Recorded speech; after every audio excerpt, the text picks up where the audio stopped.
bill that will be tabled for the first time in the Senate. This is after it was voted on by the House, that is the National Assembly. Members in their numbers voting to amend clauses in the Political Parties Act number 2011.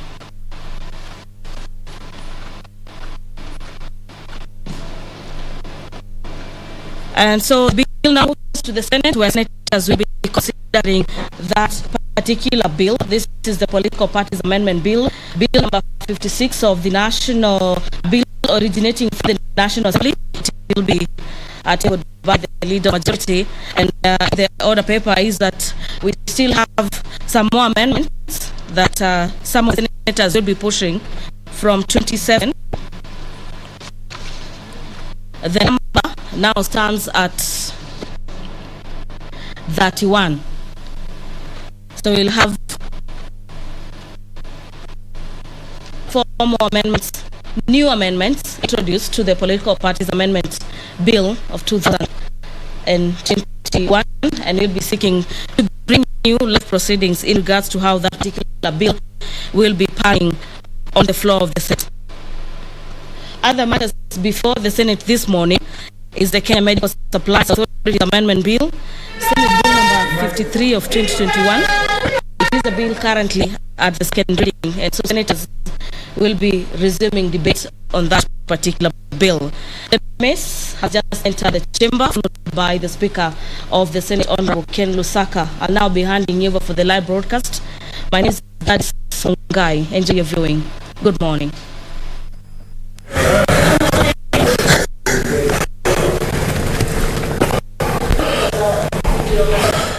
Let us pray.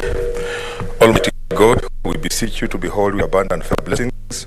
As your servants whom you have been pleased to call to leadership positions in this republic, we seek guidance to treat and consider all matters shall come under our deliberation in just and faithful a manner as to advance the peace, prosperity, and welfare of our country and of those whose interests you have committed to our charge. Amen.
One, administration of oath.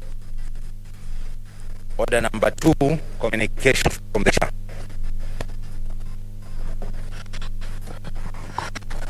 Honorable Senators,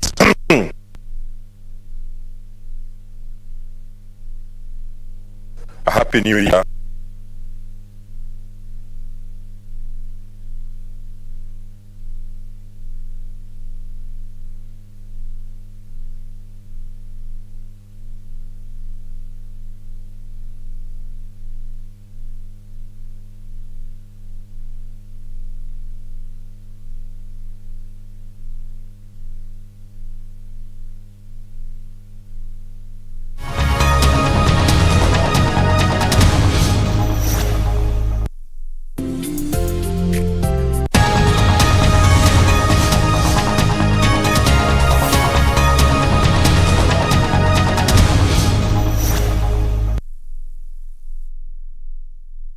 I appointed today, Tuesday, 11th January 2022, as a day for special sittings of the Senate.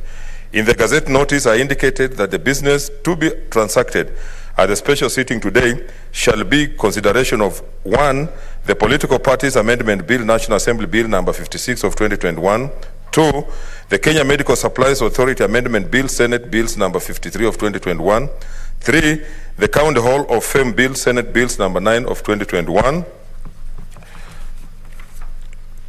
4, the Kenya Citizenship and Immigration Amendment Bill, Senate Bills number 33 of 2021, 5, the Kenya Sign Language Bill, Senate Bills number 5 of 2021, 6, the County Oversight and Accountability Bill, Senate Bills number 17 of 2021, 7, the Heritage and Museums Bill, Senate Bills number 22 of 2021, 8, the County Government's Amendment Bill, Senate Bills number 38 of 2021, and 9, the Intergovernmental Relations Amendment Bill, Senate Bills number 37 of 2021.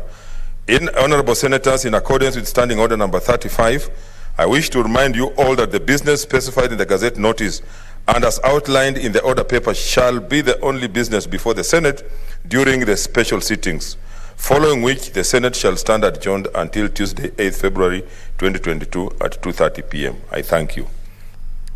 Next order.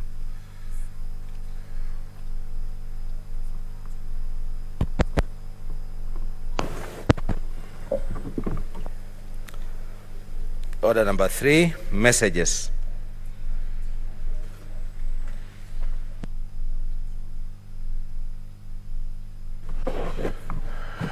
Honorable Senators, this is the message from the National Assembly. Passage of the Political Parties Amendment Bill, National Assembly Bill number 56 of 2021.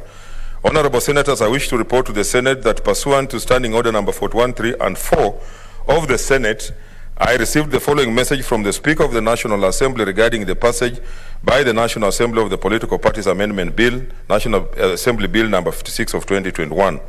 The message, which is dated Thursday, 6th January 2022, was received on Friday, 7th January 2022, while the Senate was on recess, and was transmitted to all senators on the same day pursuant to Standing Order number 41-5. Pursuant to the Standing Order, I now report the message, which I quote: pursuant to the provisions of Standing Orders number 41-1 and 142 of the National Assembly Standing Orders, I hereby convey the following message from the National Assembly.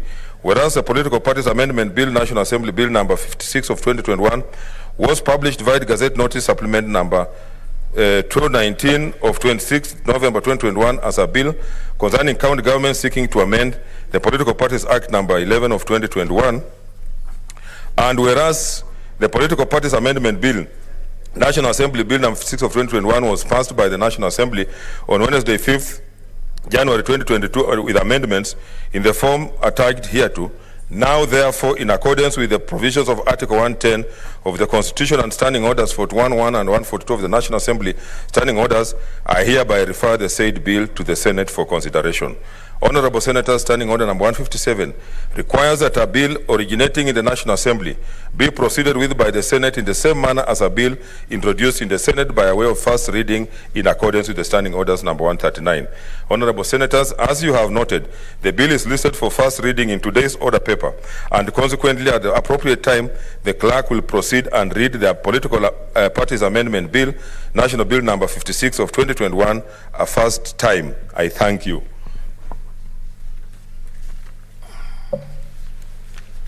Order number 4, petitions. Order number 5, papers. Order number 6, notices of motion. Order number 7, statements. Order number 8, the Political Parties Amendment Bill, National Assembly Bills number 56 of 2021, first reading. A bill for an act of parliament to amend the Political Parties Act and for connected purposes.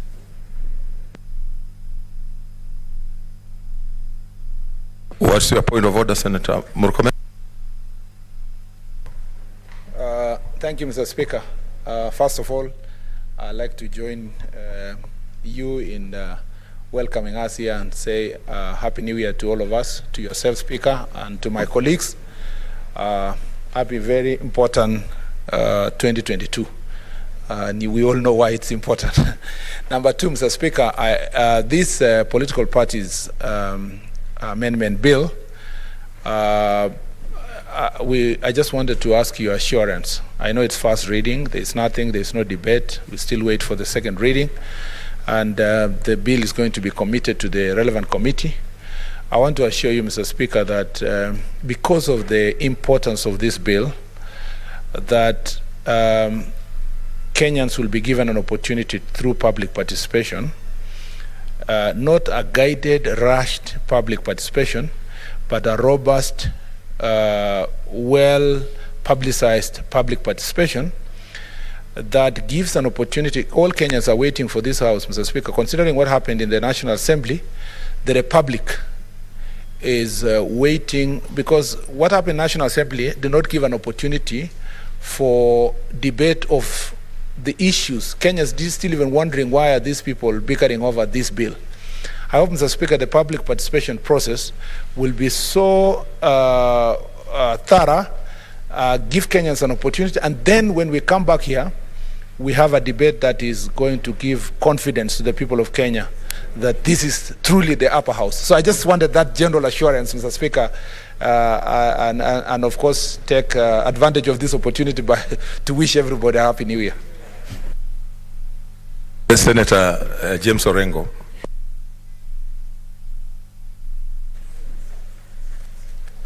Mr. Speaker, I also want... No. Order, Senator Murkomen. Order. Mr. Speaker, I want to thank first of all, let me wish everybody a Happy New Year and hope that the rest of the tenure of this Senate we are going to deliver in accordance with our mandate and in accordance with the Constitution.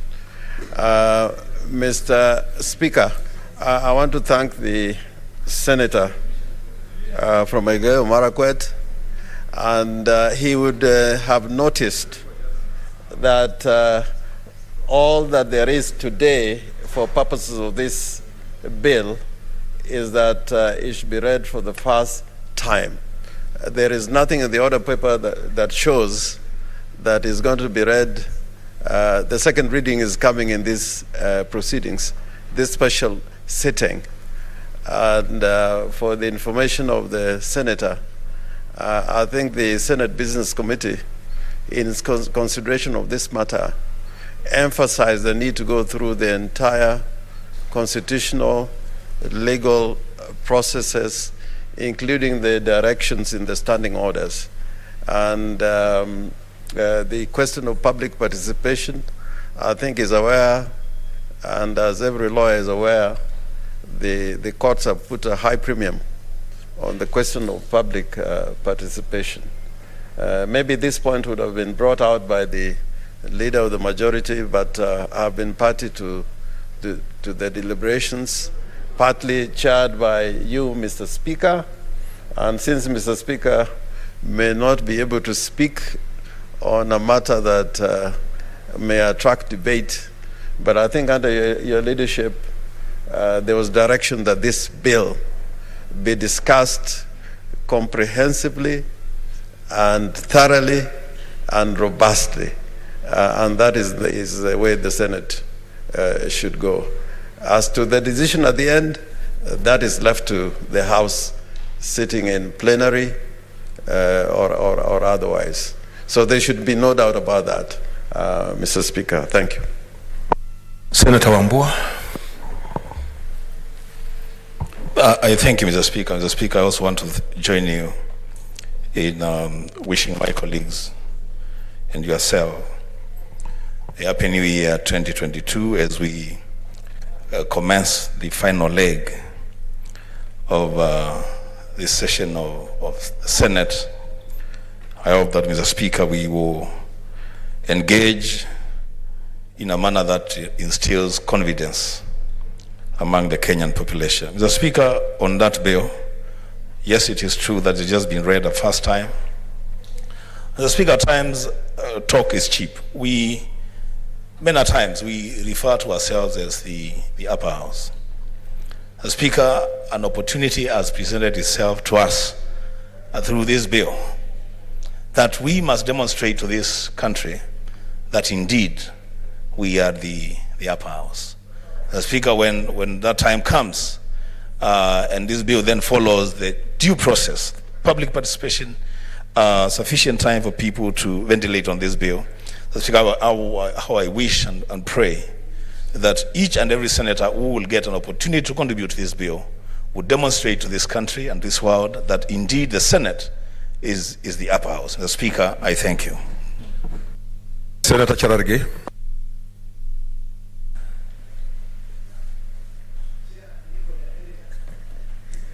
Thank you, Mr. Speaker. I also want to equally to wish our colleagues Happy New Year and all the best, because this is the year. Number two, Mr. Speaker, I think I want to agree with everybody that it is very important that we rise above what we saw in the National Assembly by ensuring that we have and follow the Constitution as provided for, and ensure that all Kenyans, Mr. Speaker, have an opportunity of interacting, because we know under Article 118 of the Constitution, one of the key processes of legislation is to ensure that we have a public participation. And I want to thank the Minority Leader for assuring us that under the Senate Business Committee, they have assured us that this bill shall ensure that it leads to the full life of that is required for legislative process, Mr. Speaker. Secondly, Mr. Speaker, and finally, I hope, Mr. Speaker, by the time either we come for the special sitting to debate, or even when the session of the House begins, the committee of JLAC shall ensure that we get the committee report early enough, so that when we are having a robust debate on the floor of the House, Mr. Speaker, the position, because the committee is part of the Senate and would really want to look at the report. And I hope, Mr. Speaker, the committee of JLAC made us proud when they did a report on the BBI document before it came to the House. So I hope when that report comes up, Mr. Speaker, it's sure that it is ready in time, so that our colleagues, Mr. Speaker, shall interact and ensure we participate properly, Mr. Speaker. And Mr. Speaker, I hope this House will not be a conveyor belt. I hope we should, through tooth and comb, to ensure that we go through the entire amendment bill and ensure that we give Kenyans opportunity. Mr. Speaker, I hope also colleagues who will have amendments, like some of us, Mr. Speaker, will have an opportunity of also having time to be able, at the committee of the whole, to give their input. Otherwise, Mr. Speaker, I hope to see this through. Let us give Kenyans what is legal, what is the constitutional provides for, Mr. Speaker, so that Kenyans can stay as the Senate, because now everybody is watching to the Senate, and I hope we'll rise beyond our political interests and give Kenyans the best. I thank you, Mr. Speaker. Senator Kajwang Moses. Mr. Speaker, I also join my colleagues to wish you and the entire House a Happy New Year. Indeed, I hope it's going to be a Happy New Year, and I hope that many of our colleagues will be back in this House before the year closes. Mr. Speaker, on the point of order raised by Senator Murkomen, he probably is not just seeking your assurance to the House, he's seeking the assurance of this House to the nation, that we are going to rise to the occasion, we are going to live to the expectation, and that will surely be the upper house. Mr. Speaker, history is there, and history shows that whenever there was a crisis in this nation, this House has always risen to the occasion. In the last Parliament, around the same time, we were debating the election amendment laws, Mr. Speaker, and you do recall that there was a lot of acrimony that accompanied the consideration of that bill in the other House and outside there. Mr. Speaker, at that time, it was senators, and I do recall it was Senator Orengo and Senator who is now governor for Meru, Governor Kiraitu Murungi, who led a bipartisan team, who led a team that included Senator Murkomen, included Senator Mutula Kilonzo. So this House has risen to the occasion in the past, and there's no reason why it should not rise to the occasion this time. Mr. Speaker, another example is a BBI debate. Mr. Speaker, we are proud that this House has got a Justice and Legal Affairs Committee chaired by the Senator for Nyamira. Mr. Speaker, the Justice and Legal Affairs Committee told this House, especially people like Senator Kajwang here, they told us things that we didn't want to hear. They told us that some things were unconstitutional. And we told them that, fine, this is not a court of law, this is a political contest. They were vindicated by the courts of law. So I want to encourage the Justice and Legal Affairs Committee, speak the truth. Tell this House the truth, but let us make the considerations, let us make the decisions, because ultimately this is a House that makes political decisions. Mr. Speaker, as I finalize, I take note that because of the Christmas break, you gave directions that committees should be suspended to give some time for the clerks and secretariat and senators to reconnect with the electorate. But Mr. Speaker, I want to beg your indulgence that as we speak, the people that I represent, the people who live on the islands of Lake Victoria, are suffering because the national government has banned the operations of the private ferry service provider that plies Mfangano Island, Takawiri, and Luanda Kotieno in Senator James Orengo's county. Mr. Speaker, this is causing untold suffering. I have not known how to deal with this matter since the Roads Committee is currently on holiday. And Mr. Speaker, I just want to beg your indulgence that you allow the Roads Committee a window of a week or two to call the CS for Transport and Infrastructure, CS Macharia. Because, Mr. Speaker, to the people of the islands, a ferry is infrastructure. And in every other part of this country, it is a government that has provided infrastructure. But to the people of the islands, it is private players who are providing infrastructure.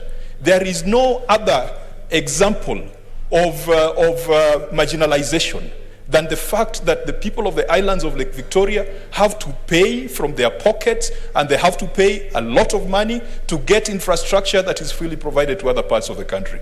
Mr. Speaker, as I finalize, that particular matter, where the Kenya Maritime Authority has banned the operations of that ferry, has also compromised the development of school infrastructure. We know that with the CBC, we need to be building schools, we need to be building classrooms for junior secondary school. Almost 7 secondary schools in Fangano Island, Mr. Speaker, cannot get cement, cannot get supplies, because the people of the islands get everything from the mainland. Mr. Speaker, I've seen the chair of the Roads Committee, the very able senator for Kiambu, and incoming governor of Kiambu, Senator Kimani Wamatangi, is here.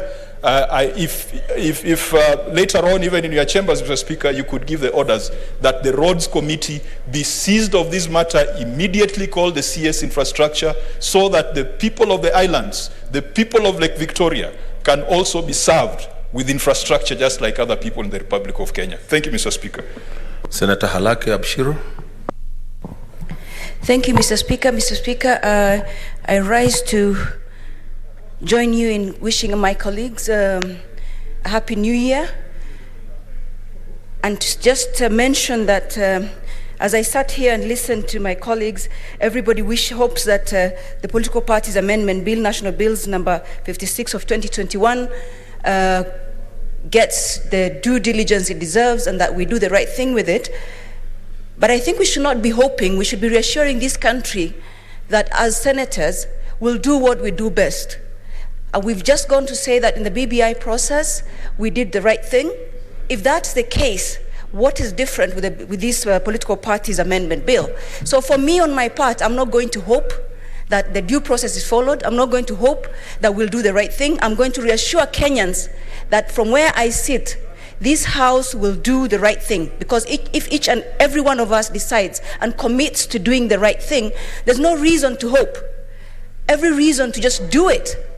And from where I sit, I would like to reassure the people of Isiolo, the people of this country, that we will, and my KANU party, that I will do the right thing, and that the Political Parties Amendment Bill will get the accountability it needs. It will get the due diligence it requires through the public participation that is constitutionally mandated, and that this House will do the right thing. Mr. Speaker, looking at the order paper today, we have several bills. This bill, while very important and topical at this time of elections, is not any different from all the other laws this House makes for this country.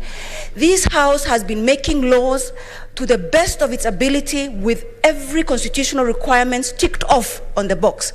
So to insinuate or to say that this bill should be done this way and that way, and yet there's so many other bills on which we are not mentioning, is actually to apply double standards to certain legislative procedures just because this touches us as legislators. So I don't want to belabor this, but I would like to say I reassure Kenyans that anything that we do as this House, we will follow the due process as per the constitution of our country.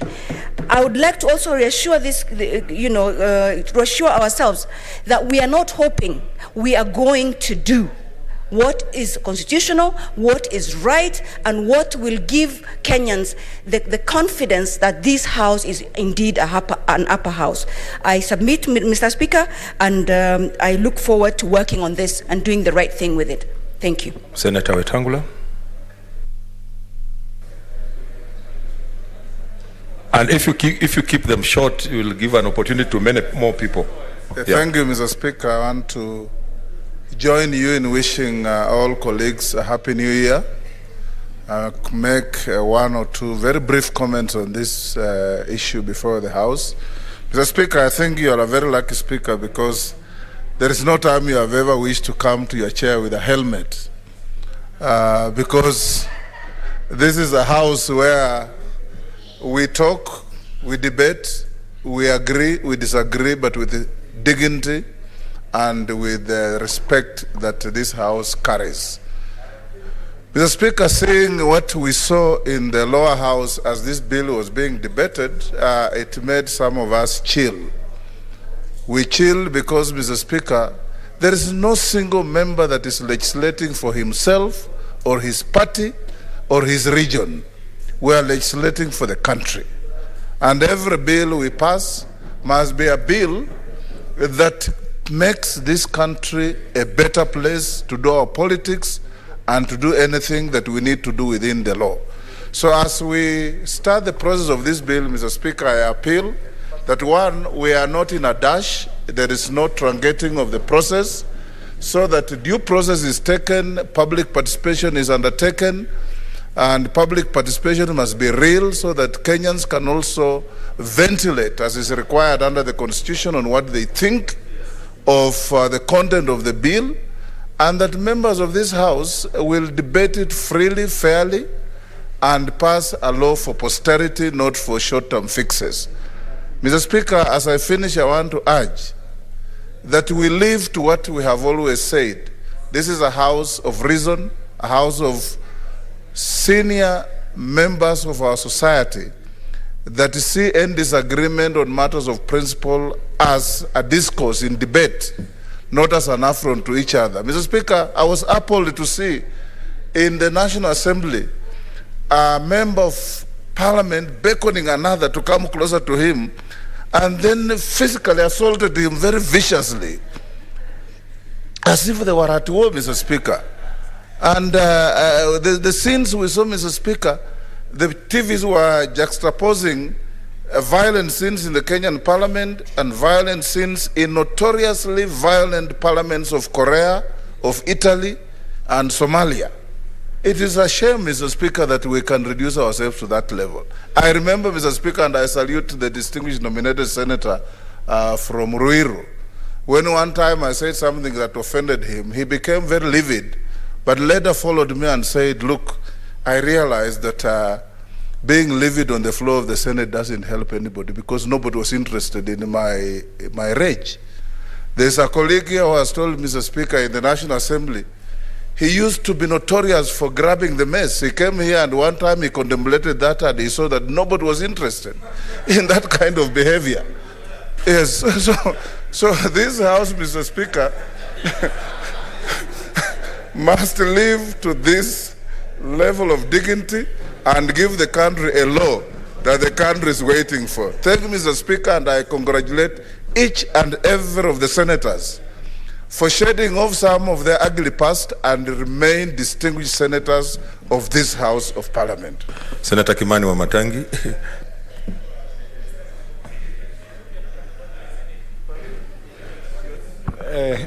Mr. Speaker, Happy New Year, and Happy New Year to all my colleagues. And I take the opportunity, Mr. Speaker, to wish all my colleagues a very prosperous and happy 2022. And because it's going to be a short one, Mr. Speaker, I believe that we'll make the most and best value of it for the few months that we're going to be here. Mr. Speaker, I happened to have come across a schedule that was done by the chairperson of JLAC somewhere in a sharing that we did.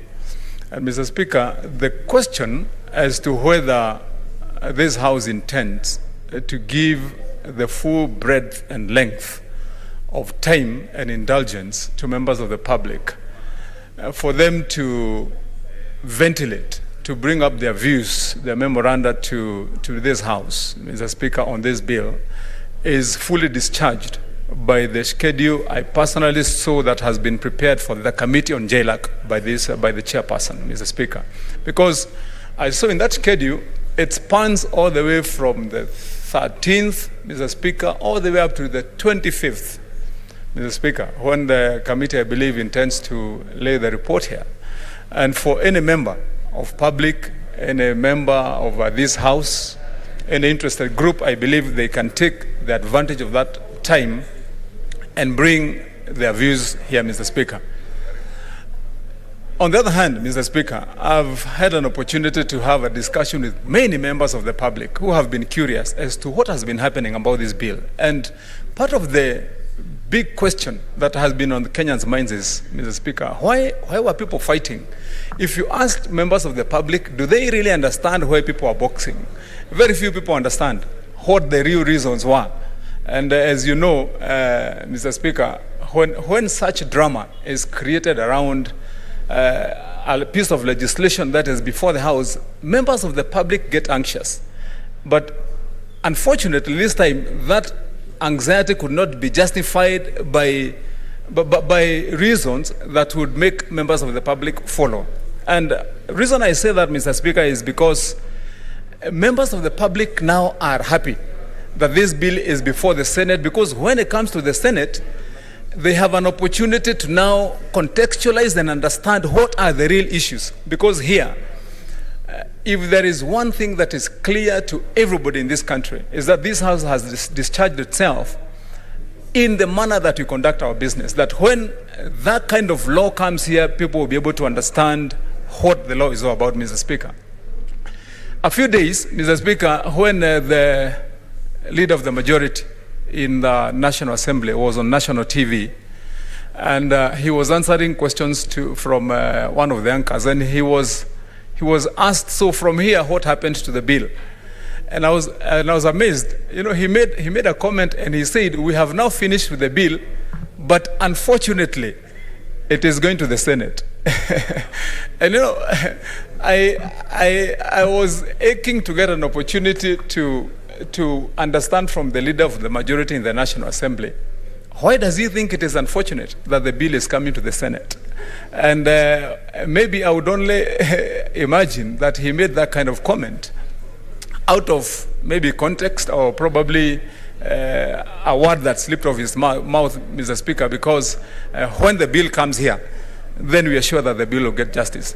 Mr. Speaker, as a winder, I want to urge my colleagues, Mr. Speaker, that during this debate, and I hope towards the end of this tenure of this House, Mr. Speaker, that probably yourself, as the Speaker of this House, just as the other arms of government do, that they have a terminal report that they do to show and tell members of this, or members of the public, how they have done their business, that you can get an opportunity, Mr. Speaker. And I believe when you get to write, even maybe in your memoirs, the kind of house you presided over, this House has been a sober house.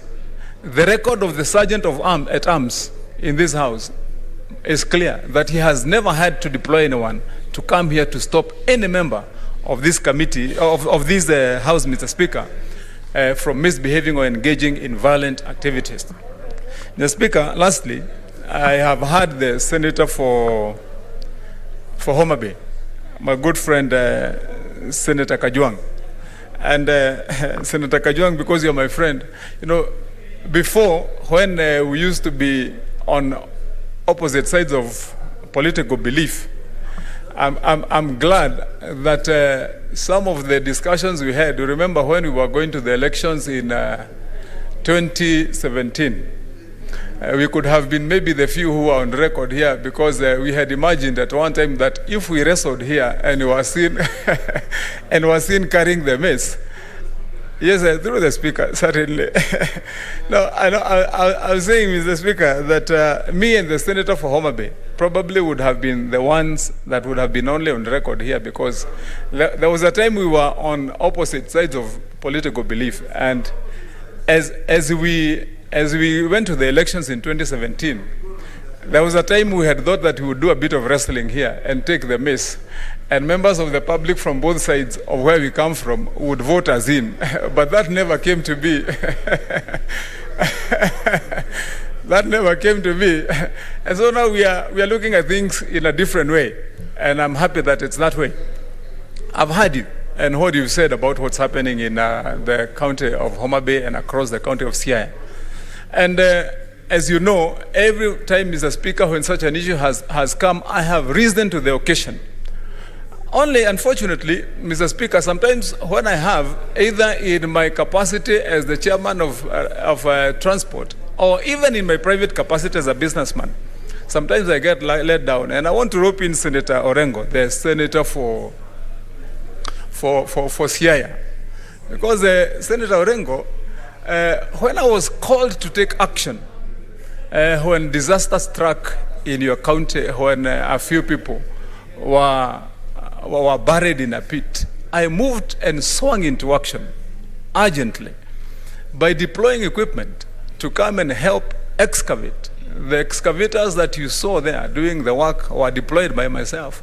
But today, Senator Orengo, I am struggling to get the attention of your county government to settle dues for people that we deployed and equipment that we deployed to do that, to do that work for 21 days running. And probably these are some of the things that probably, Mr. Speaker, we should look at. How are our county governments working?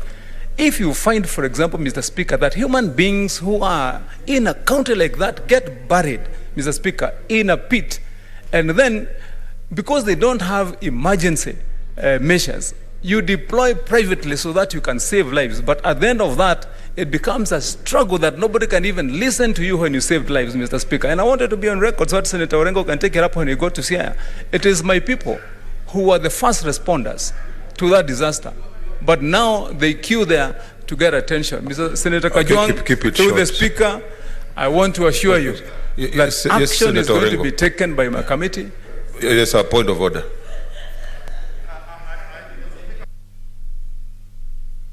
But we must not let this debate drag into other issues.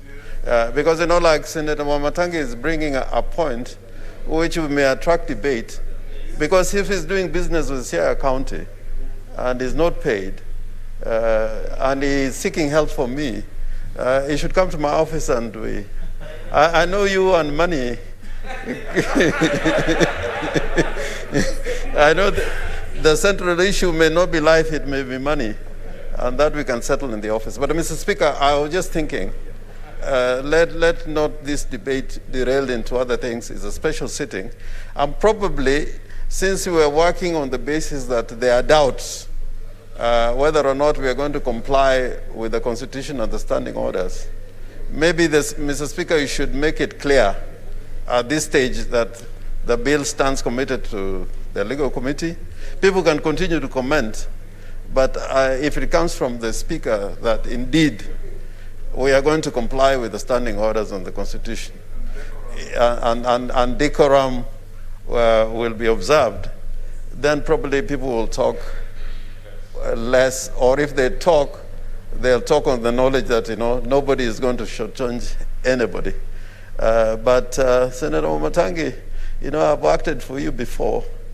If you want to give me instructions, I can advise you how to go about it. Okay, Senator Wamatangi, please wind up because I want to make a ruling on this. Mr. Speaker, Senator Orengo, thank you very much, Mr. Speaker. Through the Speaker, I was not giving Senator Orengo instructions. I was bringing to your attention some of the things that you may want to take up so that the county government of Siaya may serve the people of Siaya as they should be. Mr. Speaker, I just want to wind up by assuring Senator Kajwang, and I hope that you intervene, Mr. Speaker, upon the request by Senator Kajwang, because it is a matter of importance too, that the people of Homa Bay and within that region are able to move at this time, and especially the quick action of my committee to ensure that the services desired by the people of that county are rendered. So, Mr. Speaker, I thank you, appreciate. Senator Orengo, we can have a discussion later. But in the meantime, let the county government of Siaya also serve the people. And I know you are a good man in interfering. Please intervene so that work can be done. Thank you, Mr. Okay, honorable senators, since this is today is just a first reading, so I will, no. I will just allow the leader of majority and one, the commissioner came late. Okay, Senator Bogisho. Thank you, Mr. Speaker. Speaker, let me just begin by saying Happy New Year to yourself and Happy New Year to my colleagues. Speaker, I would like to join everyone in welcoming everybody back, albeit because of special sitting. And I hope, Mr. Speaker, that this opportunity of fellowship will be used again to renew acquaintances and renew our fellowship together.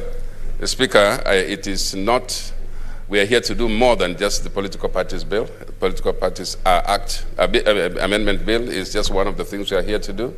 We have lined up a number of other businesses, a number of other bills. There will be committees of the whole House and so on lined up. And so, Mr. Speaker, let me just encourage members that within the time of a special sitting that has been called, let us maximize and do our best. We have already received assurances, Mr. Speaker, from members who have spoken before me, so I'm not going to go into them, that they have all assured us that this is going to be a house of reason and that nothing will go wrong. Mr. Speaker, the entertainment we got in the other house was sufficient to mar the name of the parliament, but we can redeem that using this house, Mr. Speaker. And so we'll use the opportunity here to redeem that. Wananchi in Kenya to see that there's a big difference between this house and the other.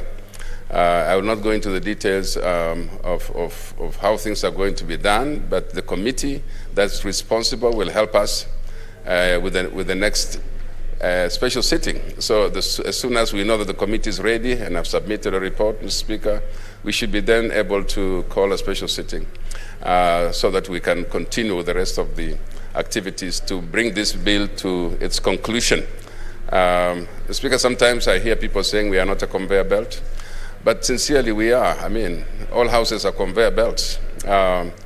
You're just moving it from one house to the other, then to somebody else, because we are not the final guys. The final signature is not ours. So we are basically a conveyor belt. There's nothing wrong with being a conveyor belt, but let's do it within reason. Let's do it with confidence that we have exhausted every reason and every step that we need to do. I'm sure, Mr. Speaker, that we have come to that agreement and you can continue with the ruling. I want to say thank you to all members and wish everybody a good year. Of course, it's a good year because it is the year when we all look forward to elections. So I hope it's a good year. A good health to everybody, and may God bless you. Thank you. I wanted to give an opportunity to the chair, so that then I make a ruling. In the chair, Senator Omogeni. Thank you, Mr. Speaker. I first want to join you and other senators in wishing all other senators a Happy New Year 2022. Mr. Speaker, there is a wide consultation to my right. Yes, thank you. Mr. Speaker. So, point of order, Senator Nyamunga. Thank you, Mr. Speaker, first of all, for allowing me to make a point of order. Mr. Speaker, I think we are coming to this house for the first time this year. And I can see several ladies seated in this house, including myself. And the way at which business is being conducted, I think there is bias in this house. And right now, we are going for elections, And even the two-thirds gender rule has not been sorted out. So I don't know what will happen in this country in future if this is the trend that we are seeing, even as we sit here today, Mr. Speaker. Order. Yes, Senator Murkomen. Mr. Speaker, is it in order for Senator Nyamunga, who is a member of the Speaker's panel, Mr. Speaker, and who is charged with the responsibility, your panel is charged with the responsibility of dispensing business in this House, to accuse you publicly, Mr. Speaker, that the business you are running from the chair is gender biased, that you don't like women, when, Mr. Speaker, the reality is that you have two members of the Senate here who are ladies, who are members of your panel, Mr. Speaker. And the reality, Mr. Speaker, is that Senator Nyamunga arrived in this House way after Senator Abshiro had spoken, Mr. Speaker, on this very important matter. Is that in order, Mr. Speaker? And in fact, to make it worse, the immediate business after this is prosecuted by a lady, Mr. Speaker, insofar as the bill of KEMSA is concerned. Is it in order, Mr. Speaker? Order, senators, order.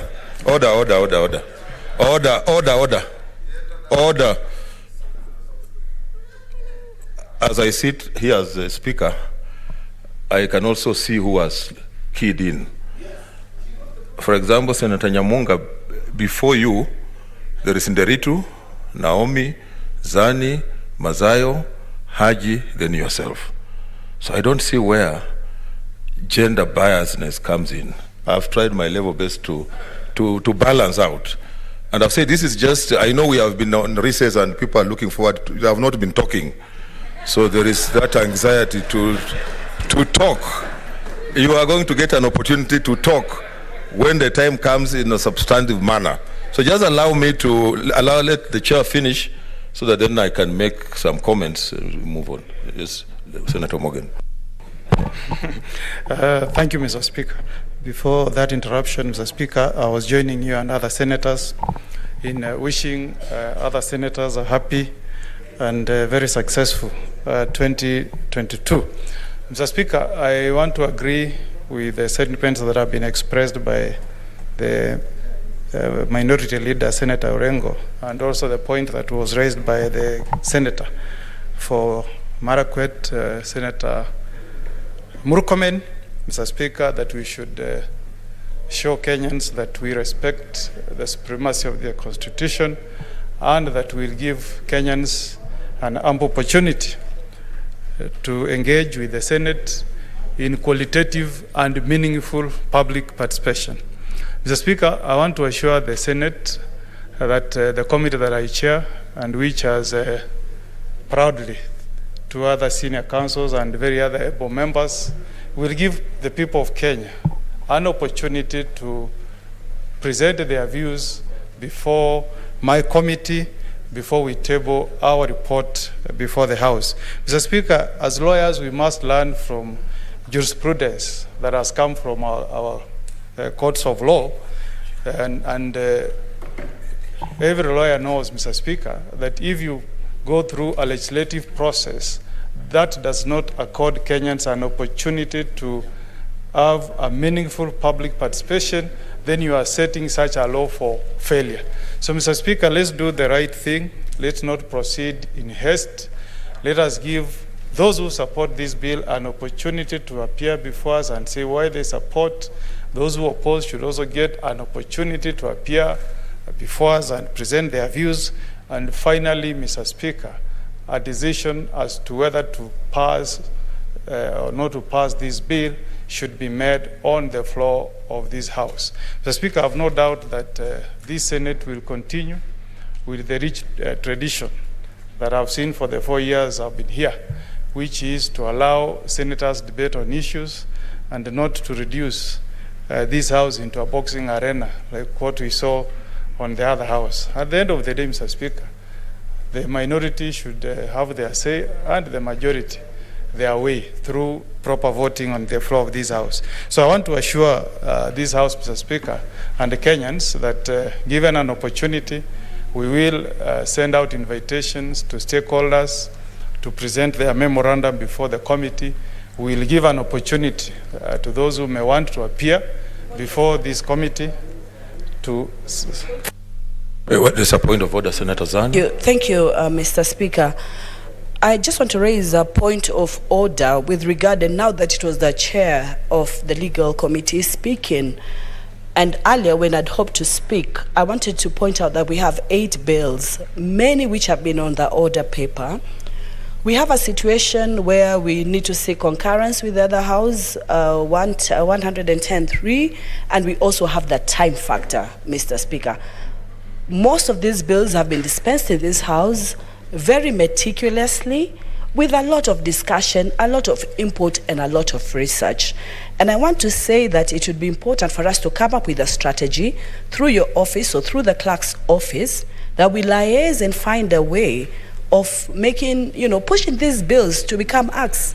Because I think later on we'll be given the data of how many bills we have from the Senate and how many we have from the National Assembly. Mr. Speaker, I'm speaking now because I thought it's important for us to seize the moment. And I think even as we deal with this bill, we can also deal with the other bills and just be very conscious about time. We know it's a political year and we know it's a short year. Thank you, Mr. Speaker. Thank you very much, Senator Mogeni.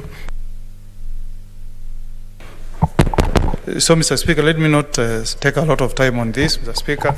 I therefore want to conclude by asking members of the public and stakeholders that once this process is opened up for Kenyans to give their views, please feel free to engage with the Senate, engage with my committee, present your views, and you'll be accorded an opportunity to be heard. And the committee that I chair will finally make a report to this House and allow senators to debate and make the final decision on the fate of this bill. Thank you, Mr. Speaker. Okay, order, senators. Take your seat, Senator. So, honorable senators, the point of order that was raised by Senator Kipchumba Murkomen is an important one. And the honorable senators essentially recognized that the political parties amendment bill has been read a first time today, and that, as we all know, this is neither a debating nor voting stage for a bill. So Senator Murkomen, however, sought the assurance of the Speaker to senators and the whole country that due process, including public participation, will be observed in the disposal of this bill. Honorable senators, virtually all other senators who have spoken to the matter have sought the same assurance. Those who have spoken to the matter include the Minority Leader, Senator Orengo, Senator Enoch Wambua, Senator Moses Kajwang, Senator Cherargei, Senator Shiro Halake, Senator Watangula, Senator Wamatangi, Senator Bogisho, and lastly, Senator Mogeni. So, honorable senators, I would like to echo the words of Senator Orengo, Leader of Minority, on this matter, that the Constitution and the standing orders are very clear. The courts have also ruled on this matter. There are also precedents and practices which guide this Senate. So I would like to assure this House that there is no intention to depart from the Constitution, the laws, and the standing orders. The Senate and the country can be assured of that. Honorable senators, for now, I urge you to note that the pursuant to Standing Order number 141, this bill having been read a first time, it stands committed to the relevant committee, in this case, the Justice, Legal Affairs and Human Rights Committee, for processing in the usual manner. Next order.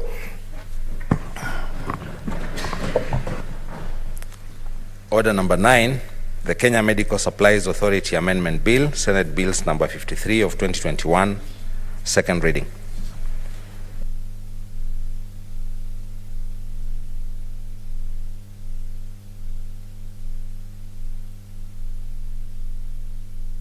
Senator Shionga, now this is your time to shine. You are looking forward to.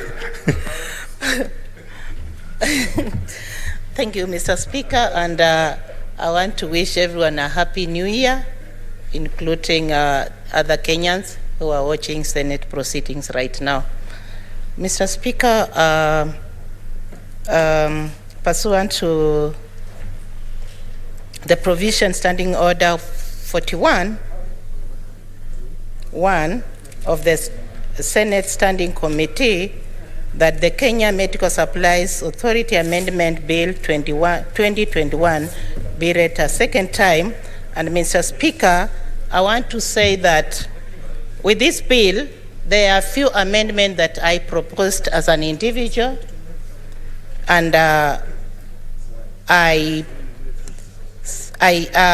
during my time in the Health Committee, Mr. Speaker, whenever the officials of the county assembly or the county government appeared before the committee when I was in the committee, they used to have a problem and they used to complain a lot when it comes to the fill rate of the Kenya Medical Supplies Authority, that is the KEMSA. Mr. Speaker, the counties, as we stand now, there is a problem when it comes to KEMSA, and it is not able, the KEMSA is not able to meet all the demands of the products and the requisites that the counties place before the KEMSA as an authority that is mandated to supply trucks and products that are supposed to facilitate the facilities when it comes to our patients. Mr. Speaker, the counties, we were informed that the authority has never been able to meet the requisite, and as a result, the counties are forced to supplement the supply through other sources, including the MED, that is the Mission for the Essential Trucks, just to meet the demand. Mr. Speaker, recall national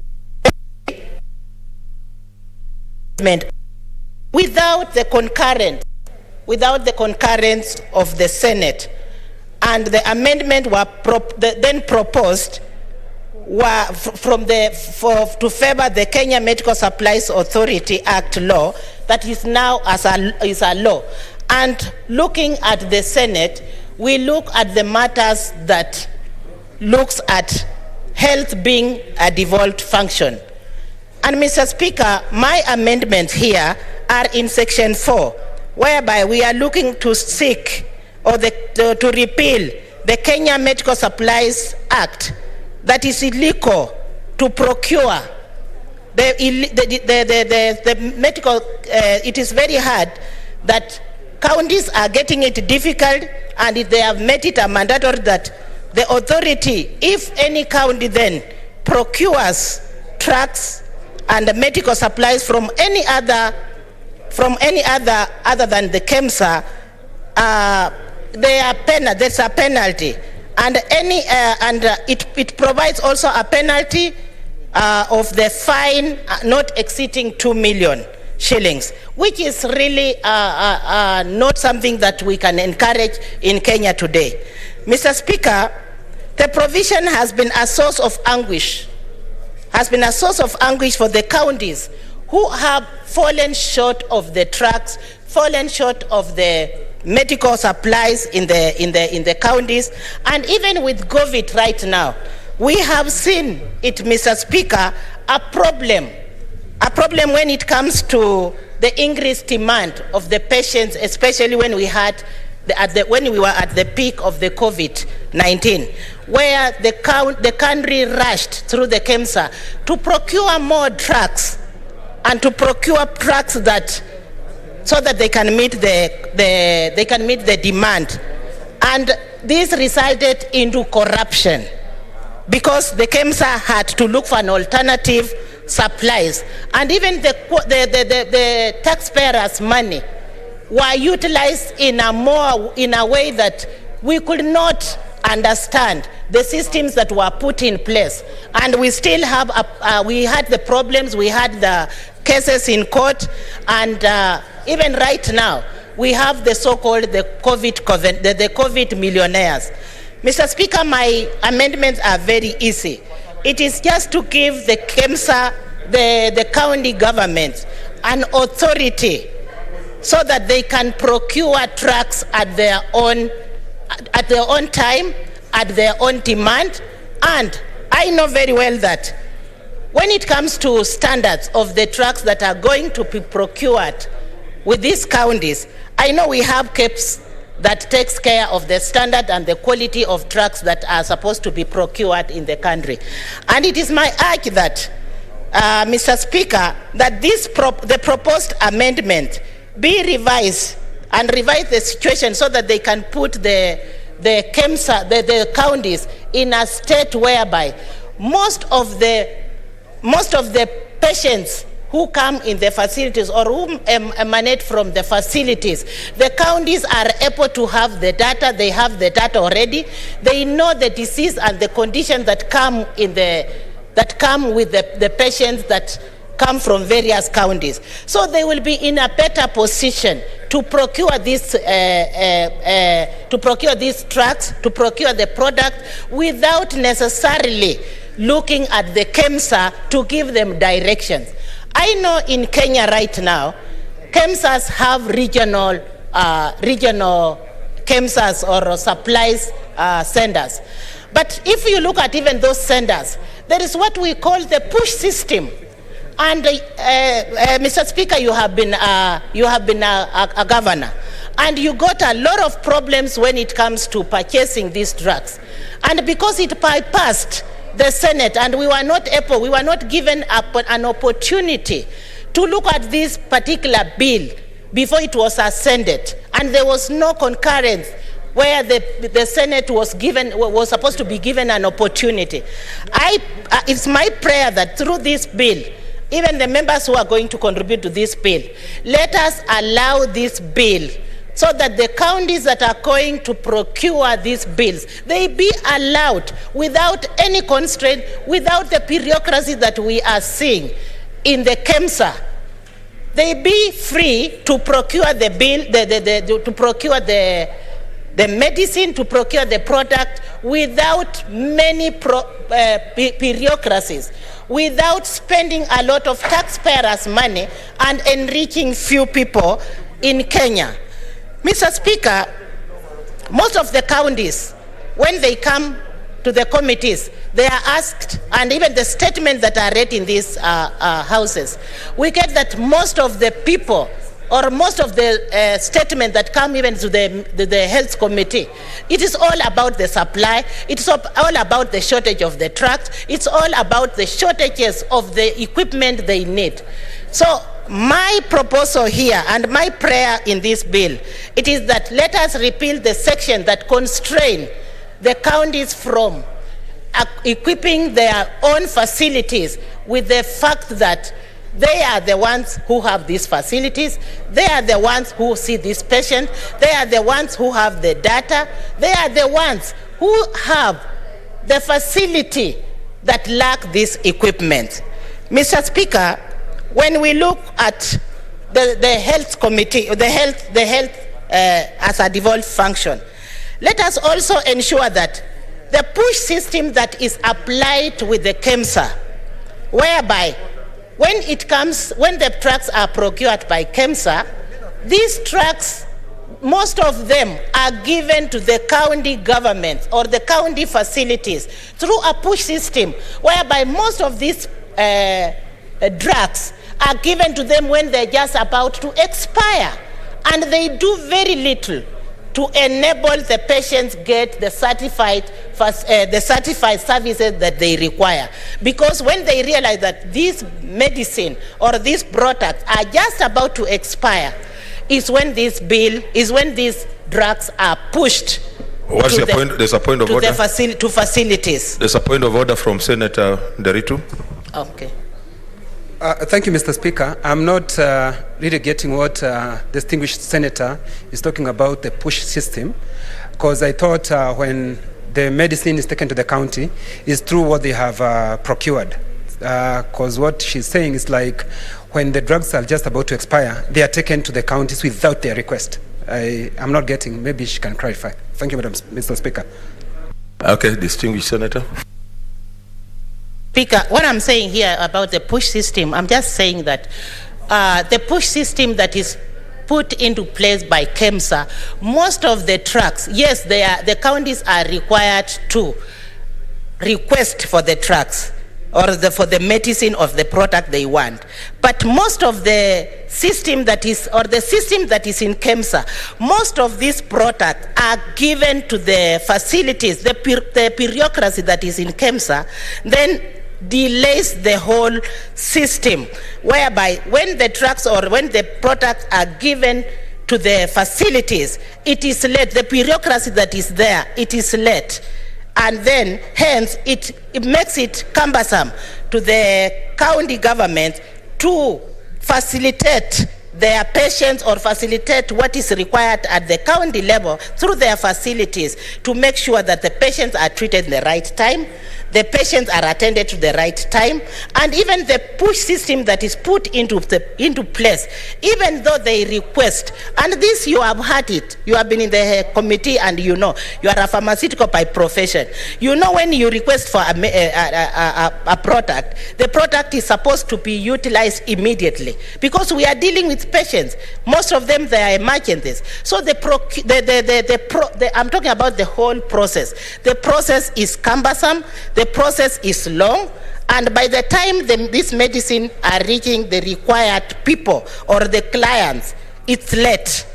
The procurement system is very late, and so it is just we are trying to, what we are appealing here is that we are standing with KEMSA, yes, but we just want to complement the KEMSA that let the county government be in position to procure their own drugs without tying so many strings to it, so that every permission is given by KEMSA, so that everything they request the KEMSA to do for it. So we are just trying to facilitate, because this is a function of the county government. So they should not tie it to one central area, whereby when it is an emergency, the procurement system is delayed. Mr. Speaker, I also want to say that when the law, such a law then comes in place, let us allow the Senate to digest, especially when the function is, or when the function is a devolved function. The ability of the authority to meet these requisites, it has really jeopardized the rights of health under Article 43 of the Constitution. And everyone has a right to get medical facility, has a right to health. And the position that the KEMSA has put Kenyan people, it has really compromised nearly everything. And everything is delayed, and the people are not able to get these facilities. And as I've alluded earlier, we have looked at what has happened in COVID. Corruption was too much. We came here, we looked at it, we came up with bills, we came up with acts, we came up with the Acts Amendment, and when you look at what KEMSA did, it was just turning a few people into millionaires because they were hurrying up a system that was supposed to assist Kenyans. Therefore, as a result of the rise demand, or the increased demand that was supposed to, the country was supposed to deal with, we had corruption in it. And the amendment that I'm just putting across, it's important that if we support this, the counties will be relieved of its responsibility of going through the KEMSA as one central area or control system that will compromise the delay and the refill system that we are experiencing.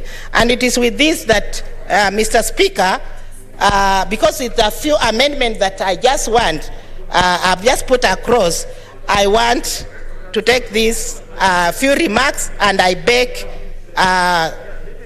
Senator Musurube to second this bill, and this bill of the Kenya Medical Supplies Authority Amendment Bill 2021, that be read a second time with Senator Musurube seconding it. Thank you. Move the bill. Okay. Mr. Speaker, I take this opportunity to move the bill to be read the second time and ask Senator Gertrude Musurube Daktari to second the bill. Thank you, Mr. Speaker.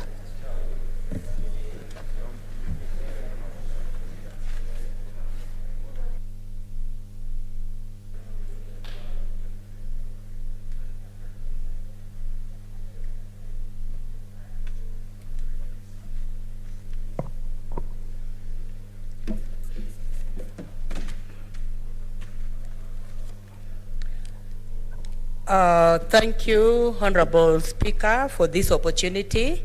And Honorable Speaker, allow me first of all to wish you a happy new year, and together with my fellow senators. And Honorable Speaker, I want to thank Senator Shionga for coming up with this bill. And I want to say that she was actually hawk-eyed, because it is an amendment that is crucial, and it's unfortunate that it is an oversight that was not seen earlier on. What Senator Shionga is actually bringing on the floor of this House is a bill that we cannot ignore, Honorable Speaker. And this is a bill that really involves county governments, and our business as a Senate is to actually support and ensure that the interests of county governments are actually covered. It is our business to protect the interests of county governments. Health is an important sector, Honorable Speaker. And what Senator is just proposing, and it is indeed a very good proposition, that when it comes to procurement of drugs, Honorable Speaker, it should not be one body taking the monopoly, Honorable Speaker. And why am I supporting her? I'm supporting her simply because I know very well that when one body is designated, the authority to procure drugs in the whole of Kenya, there's going to be delay of drugs reaching the counties, and there's going to be also an issue of drugs expiring in the process of the drugs being procured. Honorable Speaker, I want to suggest that it is very encouraging that KEMSA should be involved, and in fact counties should be encouraged to procure from KEMSA, but it should not be an obligatory requirement. It is not mandatory, Honorable Speaker, that counties must procure from there. Honorable Speaker, there is need to allow healthy competition, Honorable Speaker. And in healthy competition, that is when manufacturers look for quality products and ensure also the economy of scales is there. And when the economy of scales is there, Honorable Speaker, then the drugs, are friendly in terms of prices and in terms of quality, Honorable Speaker. And I must say, Honorable Speaker, and it is something that is very clear, that when you go to many county hospitals, you will find that drugs are an issue, Honorable Speaker.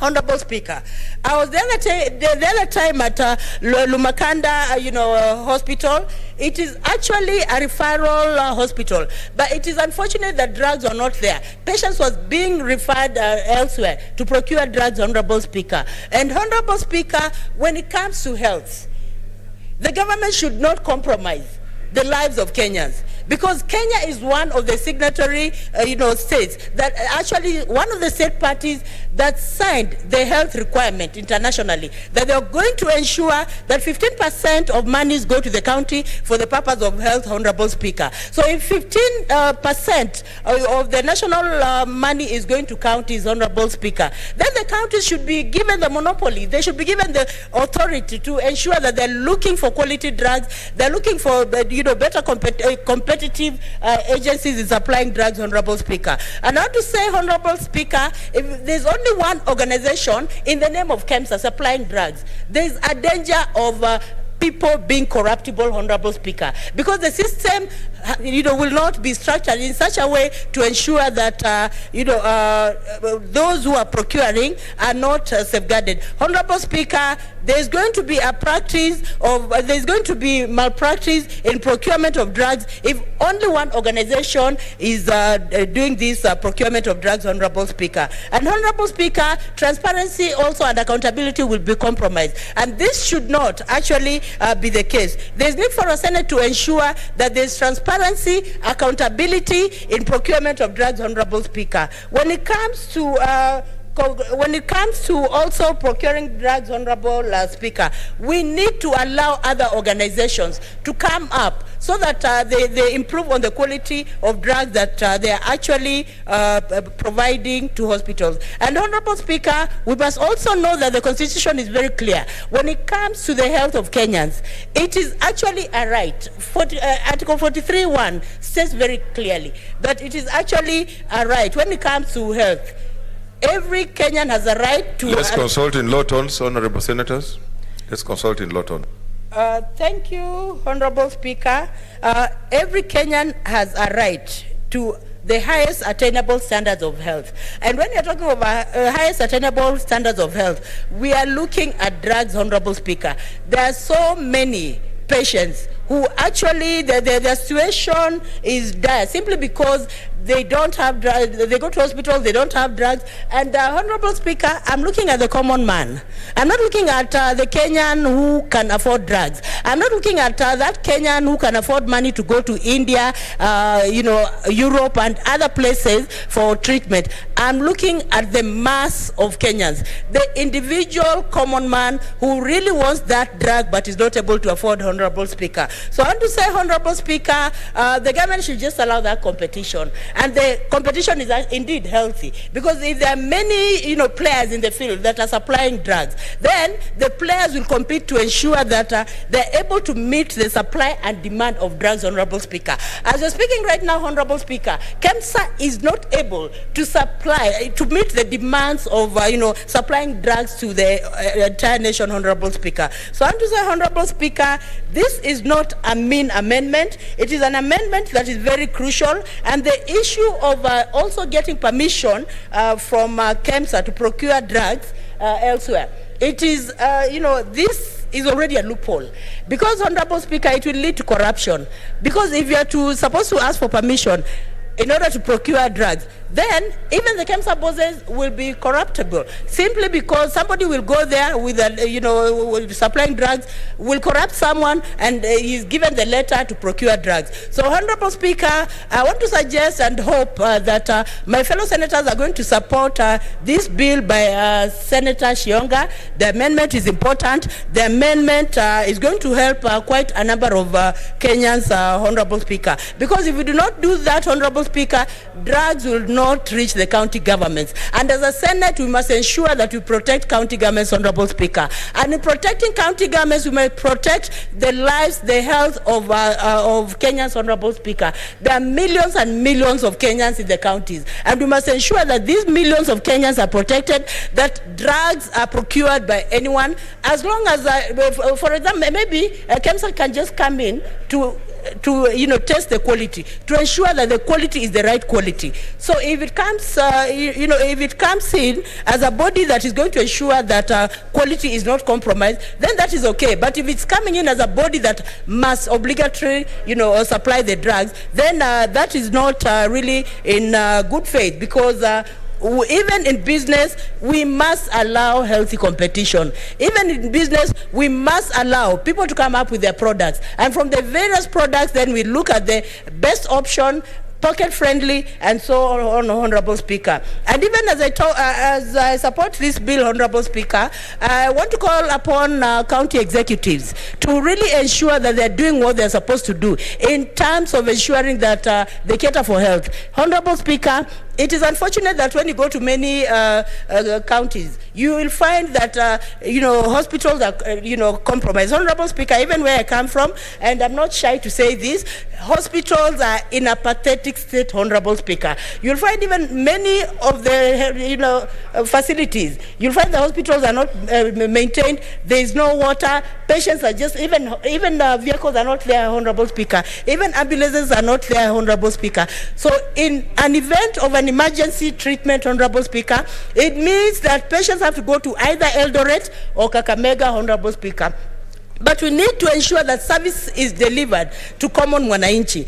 That mwananchi in Lugari, that mwananchi in Lumakanda, that mwananchi in Chevaywa, that one in Luandeti must get the right service, Honorable Speaker. And I've seen many people in Luandeti suffering because of lack of medicine in hospitals. I have seen many in Lumakanda going to health hospitals and being turned back and being referred to go and buy drugs, Honorable Speaker. And it has happened even in Chevaywa, Honorable Speaker. I do not want to see the people of Chevaywa, Honorable Speaker, wanting to get medical attention, but they're not getting, Honorable Speaker. Senator, I hope you're not using this platform to campaign for your...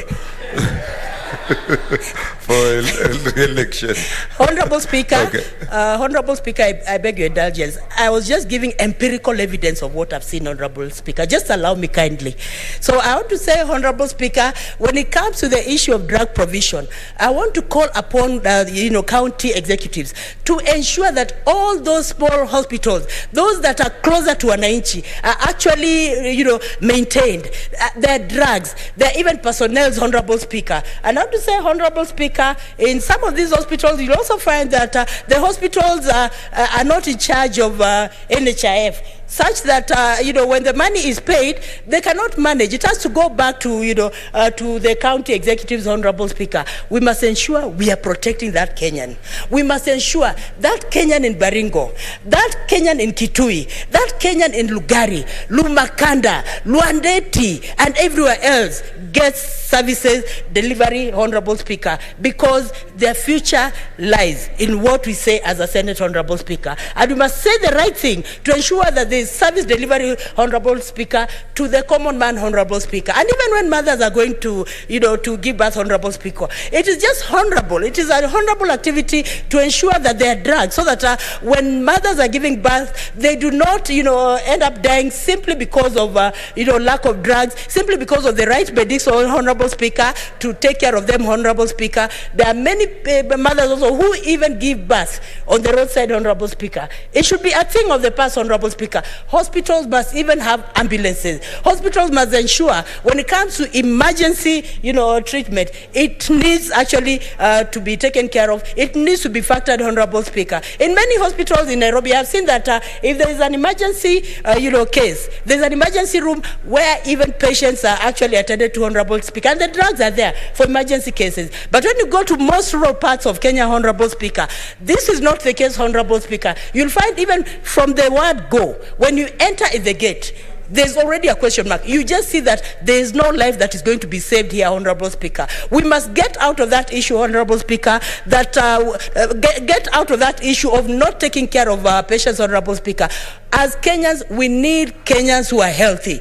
For a healthy nation, we need our Kenyans to be healthy. For a healthy nation, we need also everyone to be healthy, Honorable Speaker. And I want to see even those residents of Lugari being healthy, Honorable Speaker, so that they can even participate, Honorable Speaker, in the development of this country. Honorable Speaker, thank you for this opportunity that you've given me, and I second the bill of Senator Shionga, and I hope the bill also sees the light at the end of the tunnel. Thank you, Honorable Speaker. I beg to second. I propose a question, which is that the Kenya Medical Supplies Authority Amendment Bill, Senate Bills number 53 of 2021, be read a second time. Senator Nyamunga.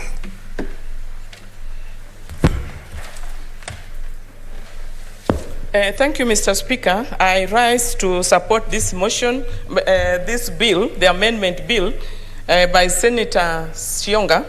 The reason why I support this, because I think it is very timely and it's very important that this amendment is made, and I believe that it's going to pass through this House. The reason why I'm supporting this is because we know that health is a devolved unit. And once you devolve a function, it is also important that you give it the authority that it requires for it to function properly. Health is very critical for the development of any nation. If people are sick, there's nothing that can happen. Even the economic development cannot take place. So I want to support this bill because if we take one authority, that is KEMSA, to be the one who is in charge of drugs and all supplies, and yet we know very well that KEMSA has a history. First of all, we know what happened in the leasing of equipment. So many equipments were taken to different counties. They did not ask for those equipment. Some of the equipment did not even could not be housed. And if they could be housed, there was no power, even three-phase power to operate the machinery that was imported and given to counties without them asking for. Some of them did not even have the staff to take care of, to manage the equipment. And this has been a very big problem. We have talked about this for a very long time. We've never gotten any reasons and any answers to this type of unilateral happening by just one authority. So I think that if we allow the county governments to be in charge of every equipment that they need or the medical supplies that they need, it will be very important for the running of our counties. KEMSA also has a problem and a history on how they handle the COVID drugs and the COVID equipment. And we all know that the country lost a total of over 6 billion. A lot of equipment was procured and still lying at KEMSA even right now. And 6 billion is a lot of money. If the counties would have been allowed to import the equipment or the drugs directly, I don't think we would be suffering or we would be wasting or equipment would be lying and supplies would be lying in their storehouses at this hour. So I want to support this, that the county governments must be given a leeway. They must be given. They should also be prepared. Health is devolved. Let us devolve everything. As to whether they will utilize whether they will do it in a proper manner, because right now that's another thing to talk about. But what we say is that let it be devolved, let the functions, let the county governments manage. They have doctors, they have proper procurement departments that should be able to deal with the medical supplies. And they can only buy what they need. Right now, there's a lot of shortage in the county governments, in our dispensary and hospitals, all over this country. And we all know that Kenyans are suffering because of lack of equipment, lack of drugs, because the medical supplies take a lot of time. And sometimes there is also delay in releasing some of these things to the county government. So, Mr. Speaker, I want to say that I support this amendment, and it's very timely and very critical. We need to support our people. We need to make sure that our people are taken care of. When you go to the hospital, you should be able to get all the equipment that you need, be it x-ray, whatever it is, and also after treatment, you also need to be given proper drugs. Even if you are to buy, yes, let it be there, but let us not turn our sick people away because we don't have drugs to take care of them. So, Mr. Speaker, I support this amendment. Thank you. Okay. Senator Rakab Shiro. Thank you, Mr. Speaker. Mr. Speaker, I rise to support this amendment bill and congratulate Senator Shionga for this timely and very well thought out amendment that she has brought to the KEMSA bill. Mr. Speaker, as she has very well articulated, health is a devolved function, and any legal or legislative amendment or legislative framework that then seeks to entrench devolution and seeks to ensure that services are taken to the front line of service provision should very much be supported. So I congratulate her for this thoughtful and very well thought out legislation. Mr. Speaker, as stated, of course, Article 43(1) of the Constitution of our country guarantees every person the right to the highest attainable standards of health, and there's no way you can give the highest attainable standard of health if you don't have drugs in our facilities and if we don't have the requisite facilities close to the people, so to speak. Mr. Speaker, though, I hope that Senator Shionga will consider. I haven't gone down enough to see that the requisite quality controls have been put in place in case where the counties have to procure directly and do not have to go through KEMSA for the bulk procurement, because again our counties are still quite young. Their procurement processes may still be going through certain developmental and incremental strength in terms of capacity, in terms of timeliness, in terms of the human resource. So I'm hoping that as we do these amendments, then the requisite quality controls have been put in place to ensure that we do not create an undesired consequences by amending the KEMSA bill, but then not putting the requisite controls in the counties to ensure that then we don't get a situation where we have different quality of service in different counties. We don't have different quality of drugs in different counties and different quality of equipment in different county hospitals. That having been said, Mr. Speaker, one of the things I like about this bill is that it also gives autonomy to our counties to develop the requisite capacity to procure, especially in the sectors that are devolved, such as health. Mr. Speaker, health services are delivered under paragraph 2 of the 4th schedule of the Constitution, and the county governments are mandated to ensure delivery of health services under the county health systems in order to provide services that guarantee highest attainable standards. So again, I think quality is very important, but also I hope then as well the requisite bulk procurement controls have been put in place, so that then if individual counties procure individually, then it doesn't cost the taxpayer a lot of money, because now we're talking of smaller quantities as opposed to the bulk procurement that the KEMSA was able to do. Again, that having been said, it doesn't mean that KEMSA was cheaper, because I know, especially during the times that we have looked at certain KEMSA procurements, they've sometimes tended to be actually more expensive, as we all know. But that having been said, ideally then bulk procurement of health and other equipment and services usually should translate into cheaper or better quality and cheaper costs for the taxpayer. So these are some of the things that I hope, as we amend the provisions that require county governments to make sure that KEMSA is their first point of call, to ensure that quality and cost controls are also put in place, so that then we do not end up with very expensive, poor quality things in each of the counties that are not also consistent with the provisions under Article 43(1) of the Constitution, for that every Kenyan should get the highest standards of services.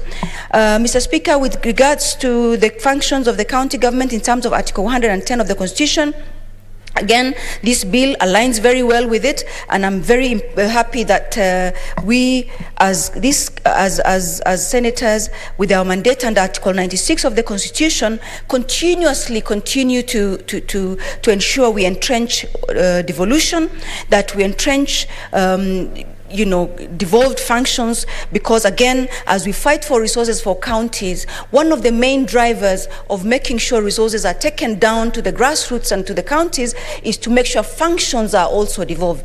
And this bill does just that, to ensure that resources follow function. And therefore, I don't want to say too much, because it's a very straightforward bill. It's a very straightforward amendment that I'm sure will be supported by honorable members, because it does entrench devolution. It does devolve functions, which ideally then should attract resources, and then we, as the House that is mandated with protection of counties and its governments, have then better chance at ensuring that resources are devolved, because functions have also been devolved. I support Mr. Speaker, and I congratulate Senator Shionga once more.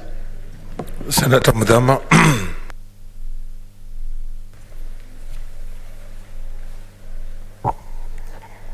Thank you, Speaker, for this opportunity to join with my fellow senators to congratulate Senator Shionga for this very timely bill. I want to, first of all, wish every one of you a Happy New Year. And Mr. Speaker, I want to say that this is a very timely bill, because most of our hospitals in the counties have no medication, and when we try to inquire as part of oversight, most of the governors say that they're having problems with the KEMSA. So, Mr. Speaker, if they are given this opportunity to be able even to procure from elsewhere, then they'll have no excuse for the hospitals in the counties having no medication, and also there'll be no wastage of the equipments. And Mr. Speaker, I want to say that since health is a devolved function, they should also be allowed to be a little bit free to see where they can procure this medication from. Mr. Speaker, this is a very timely bill, because our citizens are really suffering in the counties. You go to counties, you find there is absolutely nothing in the hospitals, no medication, not even gloves, not even, vaccines and almost everything, even x-rays, even to be tested even for malaria or anything, they cannot. And the claim is that the KEMSA is having issues with the counties. So this is a very timely bill, and if it can solve the problems that we are having of medication in the counties, Mr. Speaker, I support and I pray and hope that this bill will find the light of the day.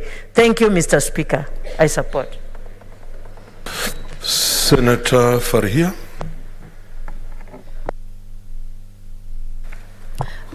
Thank you, Mr. Speaker, for giving me this opportunity to support this bill. Mr. Speaker. What's your point of order, Senator Nderitu? Asante kwa kunipa fursa hii. Asubuhi tulipokuwa tukiongea, nakumbuka Senator kutoka Kisumu, Senator Rose Nyamunga alisema ya kwamba kunakaa ni kana kwamba kuna mapendeleo. Mimi nimeketi hapa, naona sasa mapendeleo yamepinduka, Bwana Speaker. Kuna mapendeleo, wewe ndio unafuata.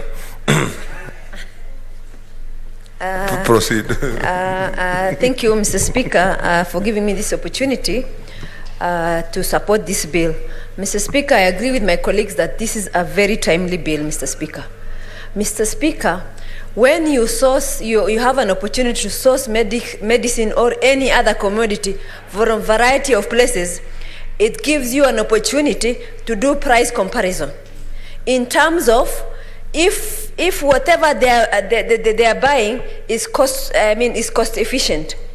Because if like even the problem we're having with Kenya Power right now, because of the monopoly, Mr. Speaker, with Kenya Power, in my county, Mr. Speaker, 4 premature babies died because of lack of electricity in the hospital, and the incubators could not support those babies. Mr. Speaker, in terms of that, in terms of the problem that has occurred in my own county, Mr. Speaker, that is a creation of a problem of monopoly of Kenya Power. If they were, this country had liberalized power, there would have been a competitor to supply power to the hospital. And Mr. Speaker, I just want to take also part of the responsibility for the failure of power in Wajir County Referral Hospital, Mr. Speaker.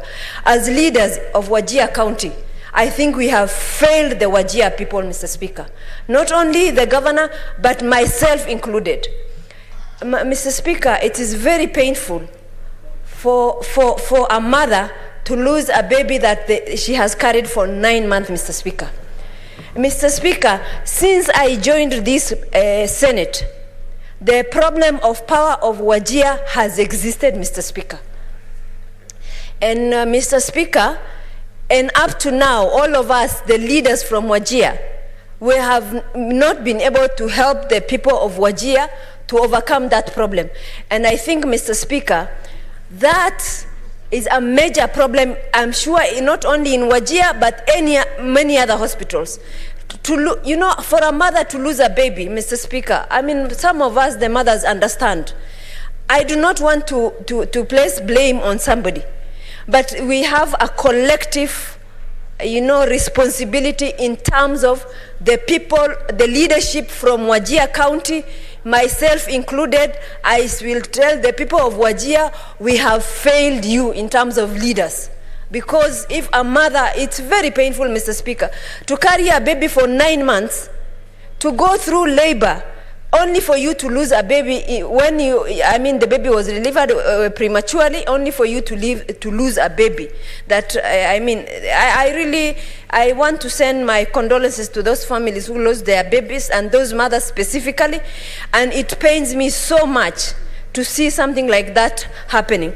Madam Speaker, sorry, I have seen a change of speaker. Madam Speaker, I also want to urge our governor to kindly purchase a generator urgently, so that when there is power outage in the hospital, at least there is a backup power that can support, so that people who are in ICU, people who are in kids who are in incubators can be saved, so that we don't have a problem. And Madam Speaker, I tend to feel sometimes that we need to do something about health and counties.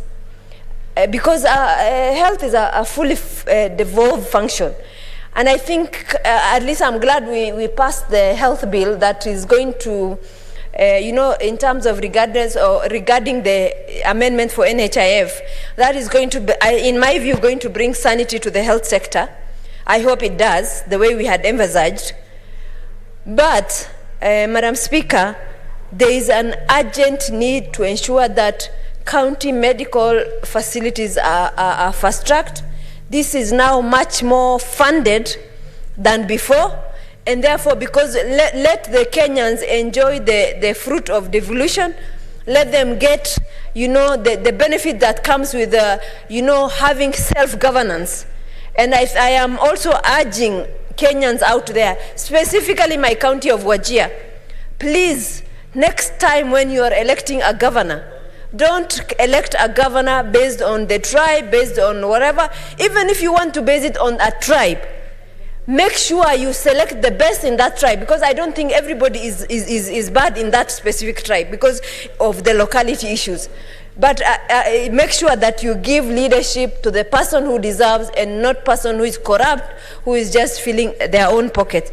And Mr. Speaker, Madam Speaker, coming back to this bill, I also wish to thank Senator Shionga for not allowing Kenya Medical Supply Authority to continue enjoying a monopoly.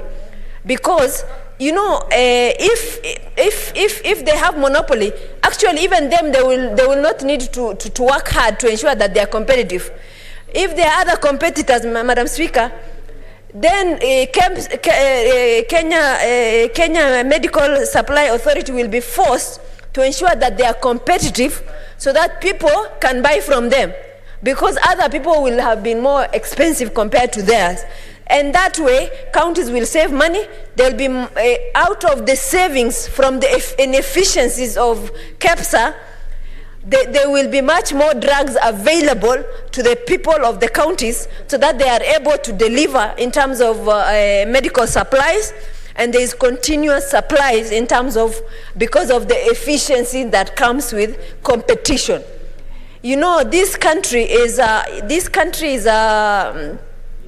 let me say we have a tendency for capitalism, although there is some socialism that is part of it, because like medical health and all that we still subsidize.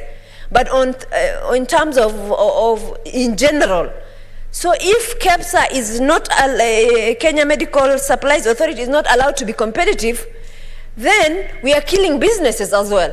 Because there are other people who are also in that business who should also be competitive enough to ensure that they are more efficient than KEPSA, so that they have much more, counties can get much more drugs in their stores as a result of the efficiencies that is enjoyed, Madam Speaker. I also tend to believe in Wajir County right now, why we have problems with Kenya Power is Kenya Power generates power, and it also supplies. I think that a change should also be cut in Wajir Power. I am appealing to the Ministry of Energy to ensure that the people who supply are Kenyan instead of Kenya Power. So that, right now they charge people on the way they want. But if there is Kenyan supplying, then they will have constant supply, because Kenya Power will be paying them according to the units that is supplied. But at this point, in Wajir County, the Kenya Power has a monopoly. And that creates a major problem for our county. And I think the Ministry of Energy needs to review that and ensure that that issue is addressed, so that people of Wajir can have constant supply of power. And as a result, as well, so that the Wajir County Referral Hospital has constant supply of power. Madam Speaker, I support, and I wish to thank you for giving me this opportunity to contribute to this bill. Thank you very much. Thank you, Senator. Senator Nderitu John Kinywa. Asante Bi Speaker kunipa fursa hii. Kwanza nataka kumpongeza Senator Shionga kwa mswada huu wa marekebisho ya KEMSA. Kwa kweli ni yamekuja wakati unaofaa, kwa sababu ukiangalia ukitembelea KEMSA utapata ya kwamba hata dawa zile ambazo wako nazo ni 60% peke yake. Kwa hivyo kaunti zetu zikijaribu kuagiza dawa, unapata dawa nyingi haziko, na kikatiba ama kisheria inakuwa ni vigumu kwa kaunti zetu kununua dawa katika sehemu zingine. Kwa hivyo unapata ukitembelea hospitali zetu, mfano ukienda hospitali ya Nanyuki hamna dawa, ukienda hospitali ya Nyahururu hamna dawa. Unapata watu wanaishi maisha ya uchochole kwa sababu ya ukosefu wa zile dawa, na tunasema ya kwamba dawa zingepatikana katika bei nafuu ikiwa ziko katika hospitali zetu za kiserikali. Na kwa sababu mambo ya afya yako katika gatuzi zetu, kwa hivyo ni jukumu letu kama seneti, kama vile Seneta Shionga ameleta mswada huu, mimi naunga mkono. Ukiangalia tena bei za dawa pale katika hospitali zetu, inakuwa wanaponunua hapa katika KEMSA ni bei maradufu kwa sababu hakuna ule ushindani. Ikiwa kuna ushindani kama vile inavyopendekezwa katika mswada huu, itakuwa Wakenya wataweza kupata mahali ambako watakaponunua dawa katika hospitali zetu kwa bei ambao ni nafuu, kwa sababu kaunti zetu zimepata bei hizi zikiwa nafuu. Kwa hivyo, Speaker, mimi naunga mkono. Jambo lingine ambalo ningependa kusema ni ya kwamba ikiwa afya imeletwa katika gatuzi zetu, inapaswa hata KEMSA yenyewe iweze kuleka katika gatuzi zetu, kwa sababu watu kununua dawa, mtu ananunua dawa akiwa Rumuruti anakuja kununua hapa Nairobi, inachukua muda, inakuwa mambo ambayo yanafanyika inachukua muda mrefu sana. Kwa hivyo haya marekebisho yamekuja wakati unaofaa, na ni marekebisho ambayo yanakuja kusaidia kaunti zetu, na kaunti zetu zitanufaika ikiwa mswada huu utapitishwa, na mimi nitaunga mkono tuweze kupitisha. Ukitembelea hata KEMSA yenyewe unapata ya kwamba dawa zilizoko, kwa sababu zimekaa sana, kwa sababu ni mipangilio mingi ambayo inafuatiliwa ndio dawa ziweze kwenda katika kaunti zetu, unapata ya kwamba inachukua muda mrefu.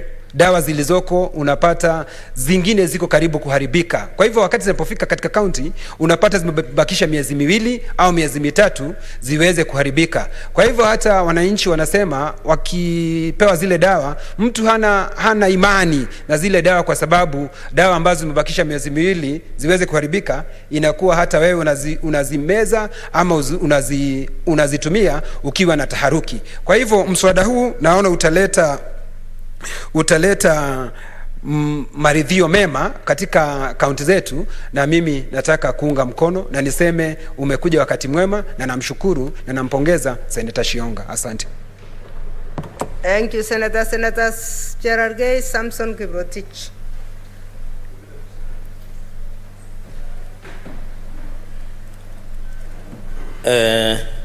Thank you, Madam Speaker, for this opportunity. I want to support this amendment and the Kenya Medical Supplies Authority Amendment Bill 2021, and to congratulate Senator Naomi Shionga, my neighbor and the next women rep of Kakamega County, and wish her well. Madam Speaker, maybe from the onset, I want to thank her because, Madam Speaker, you remember out of 24 legislations that we went before the High Court, one of the key issues that we contested was the passage of this bill without the concurrence of the Senate. And these were among the 24 legislation.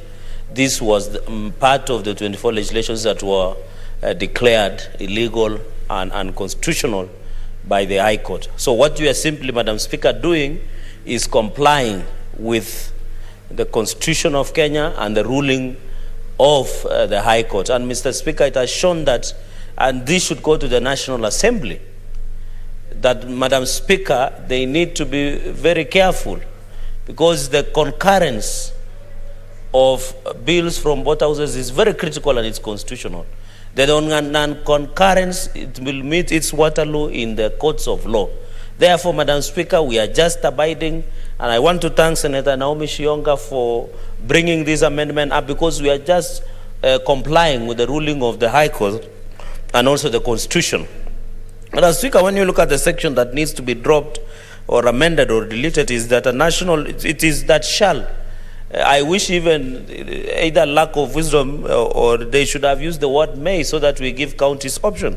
Madam Speaker, and we don't want to create a monster called KEMSA. We have seen the monopoly. KEMSA is a monopoly just like Kenya Power and other institutions that are monopoly. But if you open up, Madam Speaker, and ensure that any person who will want to sell drugs, pharmaceuticals, non-pharmaceuticals to our county governments are going through a rigorous vetting. And of course, Kenya Bureau of Statistics (KEBS) must ensure that they comply with the standards. And then we give opportunity counties to buy these drugs, because everywhere you go, governors complain, everybody complain, we don't have drugs. KEMSA has failed to submit drugs. When you go to KEMSA, KEMSA says some of the drugs, the shelf life is very short. They cannot, Madam Speaker, when you go to Kapsabet County Referral Hospital, there are no drugs. You go to Mosoriat Sub-County Hospital, there are no drugs. Kaptumo Sub-County Hospital, Maraba Sub-County Hospital, Chepterwai, Kabiyet Sub-County Hospitals. Madam Speaker, all these most uneven dispensaries do not have regular and steady supply of drugs.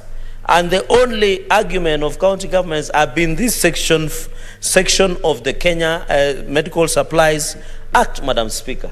And therefore, by deleting this, we are giving opportunity to counties to procure drugs at their convenience.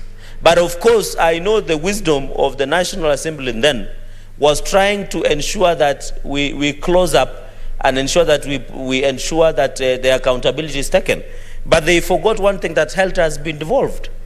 And non-involvement of the Senate, Madam Speaker, brought all this unconstitutionality, because as you are aware, health is fully devolved. So the ignorance of either KEMSA or the Ministry of Health or the National Assembly had caused them. Madam Speaker, we are aware what is happening in KEMSA, and you have seen even a number of donors who work with KEMSA have demanded serious reforms within KEMSA. And you have seen even the CEO and many other government officials have been prosecuted because of the infamous KEMSA billionaires. Unfortunately, the real culprits of what the COVID billionaires that stole in KEMSA have never been brought to book. But we have seen even international partners who work closely with KEMSA have demanded serious and overhaul of operations of KEMSA. And I think what Senator Naomi Shionga has started is part of the reforms that we need to see in KEMSA, Madam Speaker. We don't want the KEMSA to operate in secrecy, like a society that is shrouded in secrecy. And you know, Madam Speaker, when it is every institution that shrouds itself in secrecy, is also secrecy thrives, corruption thrives very well in secrecy, Madam Speaker.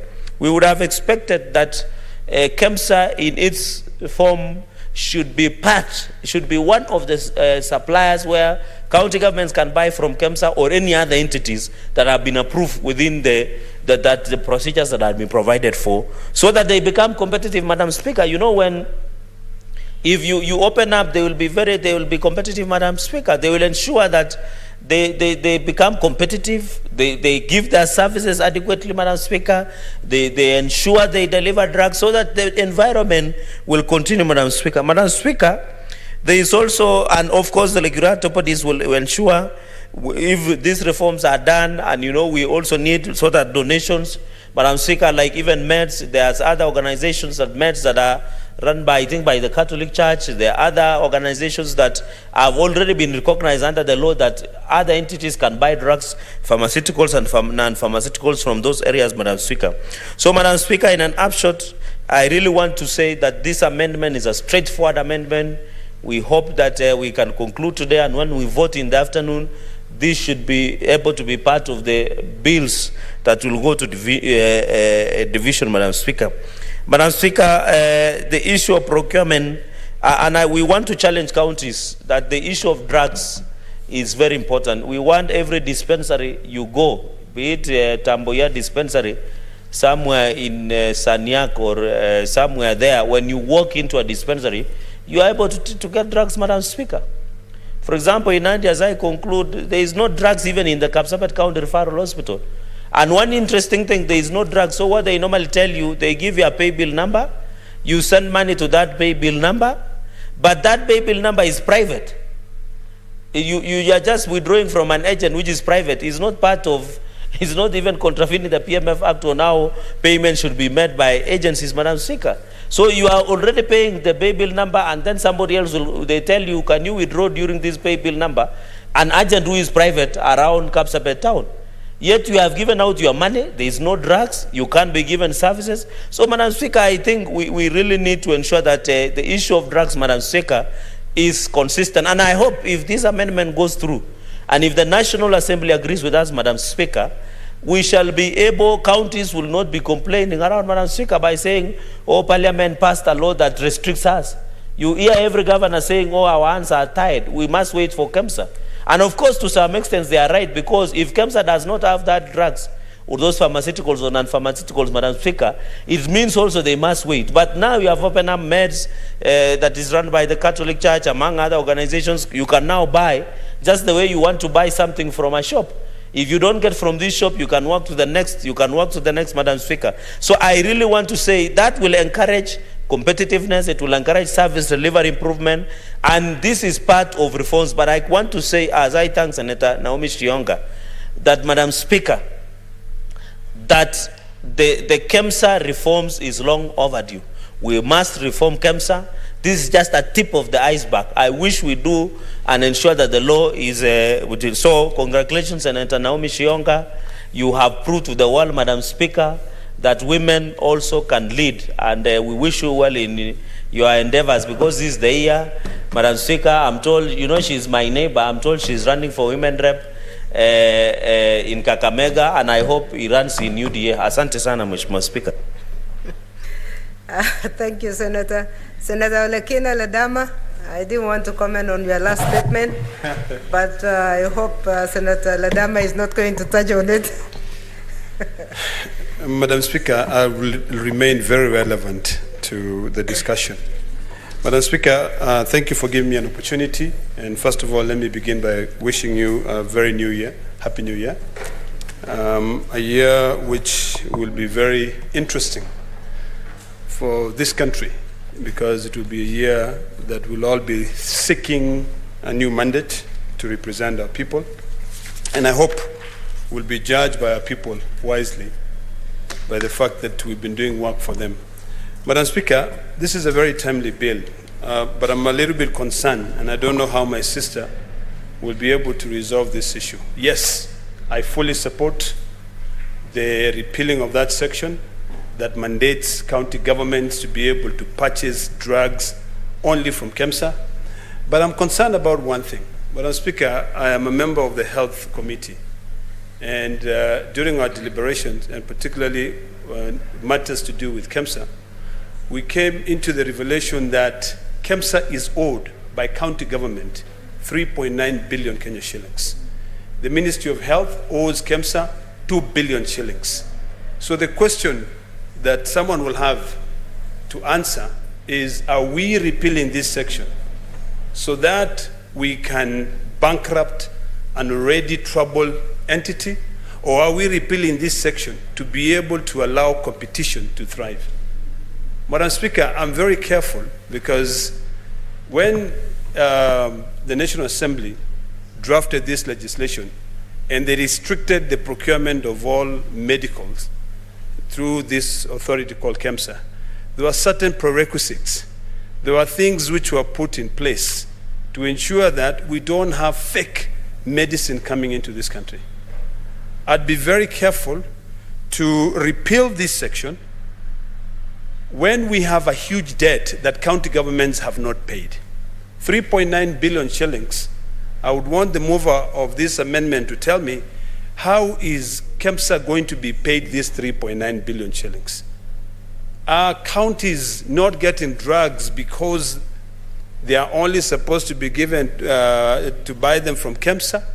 Or are they not getting drugs because they do not pay KEMSA the money?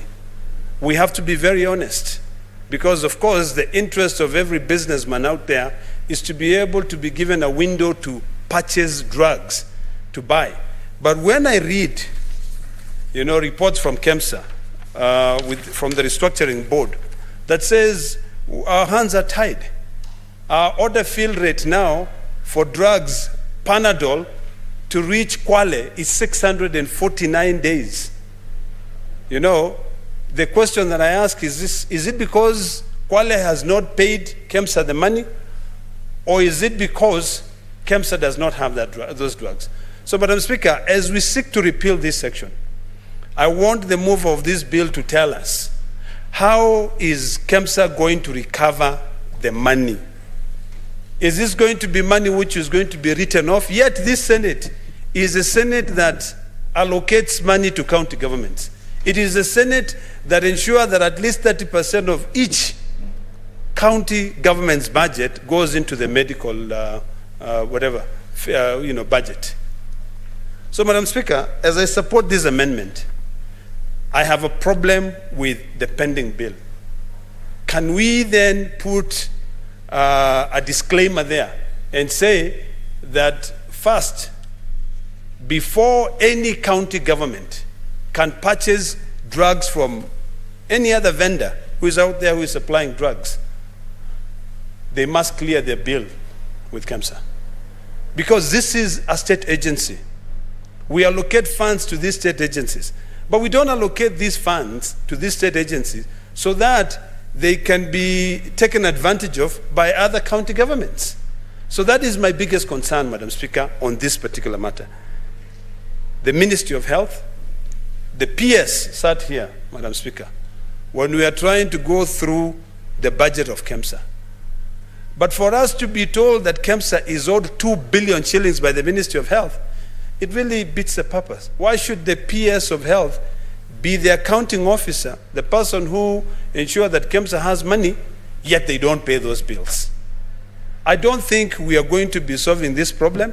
I think we are only going to be taking this problem from one entity to another. I think a lot of people prefer working with the government. In fact, Madam Speaker, when we were discussing the issue of the budget policy statement, one of the reservations that I had was when the Treasury was proposing that now for this financial year, the government will borrow heavily, about 4% of its GDP locally from the local banks. That will put all the private businesses out of business. So then, if now we are saying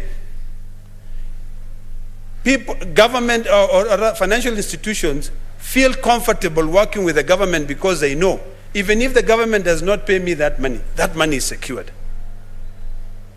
The county governments dealing with KEMSA, KEMSA knows very well that despite the fact that the county governments will not pay the money on time, we will still get our money because it's from the government.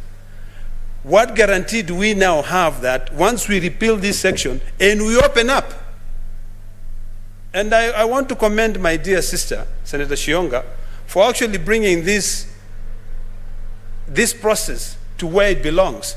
It is not a directive by the president that allows county governments to go out there and buy medicine. No, it is this parliament that passed the law. If we have to make any changes, it is this parliament that makes the changes. But now, my problem is one, and I would like Senator Shihonga to be able to guarantee me that indeed the county governments will pay KEMSA, because we send money to county governments. We know very well that there are so many governors who are now doing their second term, and they owe KEMSA quite a lot of money. So the question to ask is this: when these governors are out of office, who will ensure that the new governor who comes in place will clear that bill? Or will they come up with the same argument that they bring all the time that says, that was not my spending? Forgetting that that is an institution, and when you take over an institution, you inherit their assets and liabilities. So, Madam Speaker, I would wish to amend this further, and I would like to consult with my colleague that only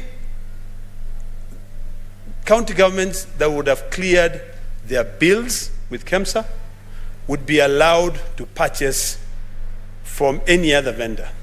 Because if we allow these counties, if we repeal this section without taking those issues that I've raised here into consideration, then of course, we'll just be killing every state agency.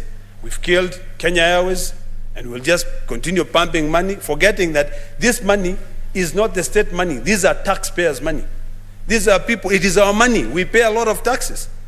Madam Speaker, if you look at your payslip, about 40% of it goes into taxes. So do you really want your taxes to be going on and they are just getting into the drain? No. We want to be responsible, and that is what we're calling for, responsibility. We cannot be using the process of parliament to sanitize, misappropriation of funds. We can't. So this county government must pay, because we have sent money using Kara. We began the process with division of revenue, and counties are getting, this financial year, last financial year, they got 370 billion. If Treasury has not released that money, why order for medicine, and those medicines are not even available at KEMSA? Why order them, not pay for them? KEMSA struggle. Madam Speaker, we cannot allow this mismanagement to continue prevailing. So, Madam Speaker, as I wind up, I want to encourage my dear sister to further amend, or when it goes to committee stage amendment, we'll bring an amendment to ensure that county government meets their obligations. The Ministry of Health meets its obligation to KEMSA, because we have people who are employed there. The other day, Madam Speaker, KEMSA was letting go about 600 employees, because they said their workforce is around 938, but SCAC only has approved about 380 employees. So of course, 600 employees will go. Who will pay for those employees? Yet the money is supposed to rotate. We cannot be creating a hole, and instead of trying to fill that hole, we continue just digging it. It's impossible. If, Madam Speaker, I take this bottle of water and I make a hole here and then I open here, and I start drinking, by the time I finish this bottle of water, I'll have only taken maybe an ounce of water and not the entire bottle. So for us to bring in change into the management of resources in this country, we cannot allow ourselves to be brought into the interest of counties where they mismanage money.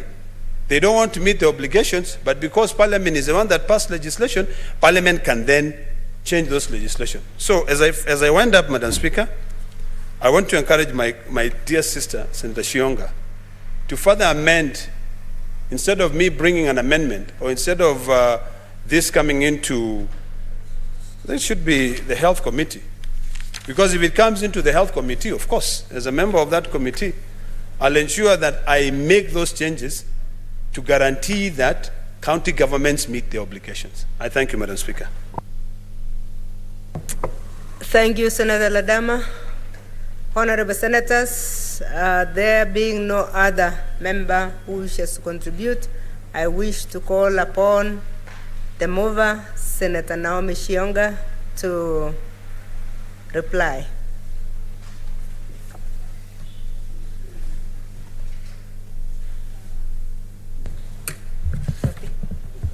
Fanya nini huko?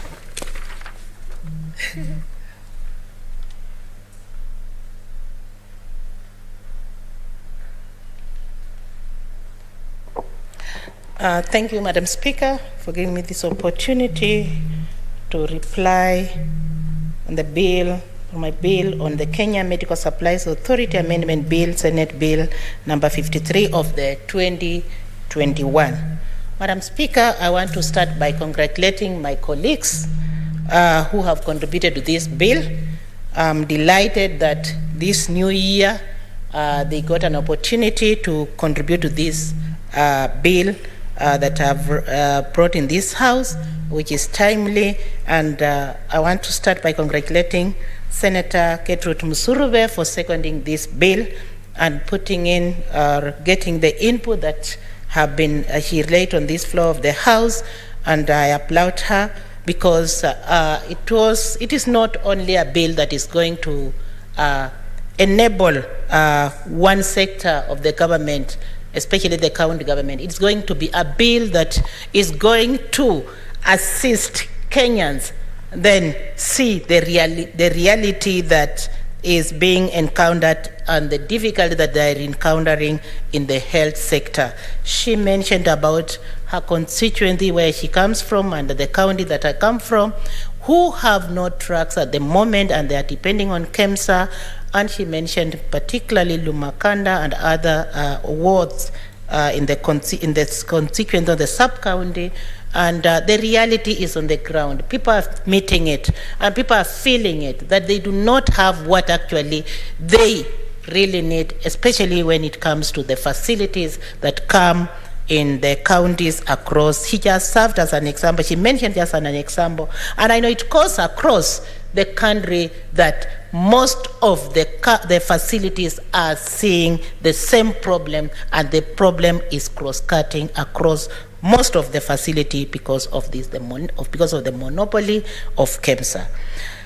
Madam Speaker, I also want to thank Senator Nyamunga Rose, who also pulled it toward talking about the monopoly of it and highlighting on how the government then needs to improve. We are only supporting KEMSA. We are not saying that we are curtailing, but we are saying that let KEMSA see at the end of it all that Kenyans are suffering because of the bureaucracy that it has put in place instead of fast-tracking the process across the board so that the patient or the client, the sick people in our government hospitals get real-time treatment. Madam Speaker, I want to also to thank Senator Pushiro, who came up loudly and put in all the input that she contributed toward this. And KEMSA bill, indeed, it is a monopoly as it stands now. When we had the COVID-19, Madam Speaker, I can tell you, we saw KEMSA struggling. And when she highlighted on how we should then move around, we are not saying that we are trying to change the whole thing. We are just trying to say that we are deleting some of the clauses that are bringing challenges to the health sector to make sure that Kenya realize the health sector being the best provision, especially when it comes to a devolved function where resources follow the functions. We had Senator Kavindu also who supported this bill, and I want to congratulate my sister. Thank you very much for standing with this bill. And I know even in Machakos, people in Machakos have heard you loud and clear, and we know we are going to get the reality on the ground that changes in the health sector are going to be realized. Madam Speaker, Faria spoke about Wachia. She talked about the outrage of the power. She had to mention the equipment that have been put into the facilities and they are not working. Where the push system that I was talking, that equipment are put into the facility, but people are not realizing the importance of these equipment, especially when they are purchased by a monopolized company or a monopolized sector, and it is seeing it or it's working against the wishes of the majority in Kenya.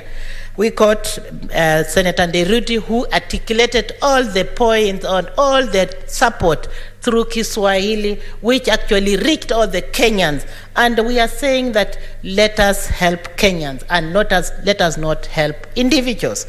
Madam Speaker, I want to applaud Senator Cherargei, who even went as far as wishing me the best when I become the woman rep of Kakamega. And I know all this, being my neighbor, I know when he was supporting this, it was coming right from his heart, that when it comes, that these sessions are deleted and we are placing them, we are trying to insert the right proposed acts or the proposed policies, because we are a house that actually makes laws. And when these laws comes to be passed or signed or ascended to, it's very important that they go through the concurrently. And that is what made this bill, and that is what even made me come up with this bill, the amendment that I've come up with, because if one house then takes over and passes a law that that bypasses the Senate, which sees the functions of the devolved government being not realized, and it comes back and it takes another tall order. They are delaying services to Kenya. So I just want to applaud Senator Nderitu for having come up with it and talked to Kenyans through this bill amendment that he has put forward. And I think at the end of it all, Kenyans will realize that we are not just working for ourselves, but we are working for Kenyan people who we are representing, and especially in the health sector where, and even right now, 60% of Kenyans are suffering. Madam Speaker, I want to applaud again Senator Ledama, who has come up with, and he's a member of Health Committee, and he has come up with an amendment, which I really took note of it. And when you look at the further amendment that he was proposing, I want to agree with him totally that we do not need to inherit, the bill do not need to inherit bending bills that have been incurred by the county government.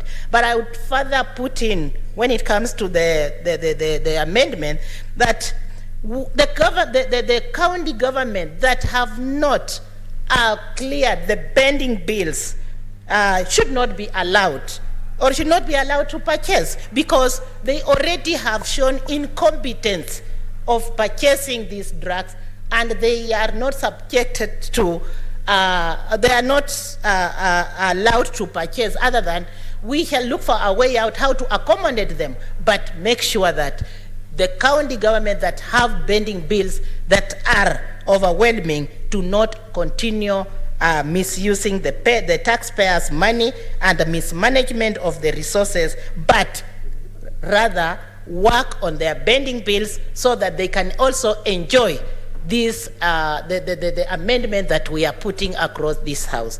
Otherwise, Madam Speaker, with that, with those few remarks, I want to say that all the members who have contributed to these bills, I know many could have really wished to contribute, but because of the time, I want to congratulate them, and I want to sorry,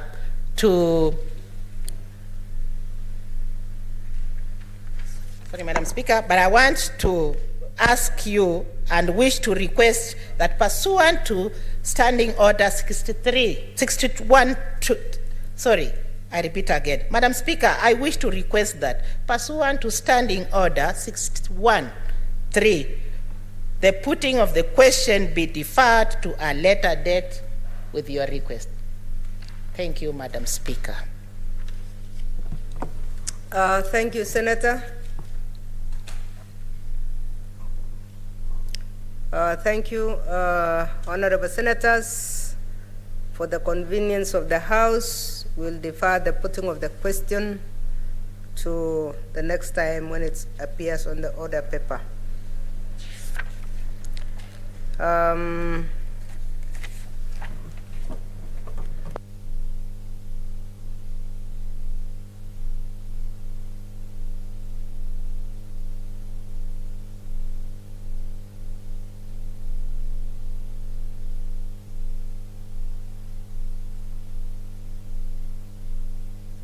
Yes, Senator. Point. Thank you, Madam Speaker. Now that we are dispensed with the bill that was in the order paper, there was a debate about that first reading of the political parties bill, and there are some members who wanted to speak to. Can we give us an opportunity to speak to it for the remaining few minutes? That's my request. I don't know what other senators feel about it.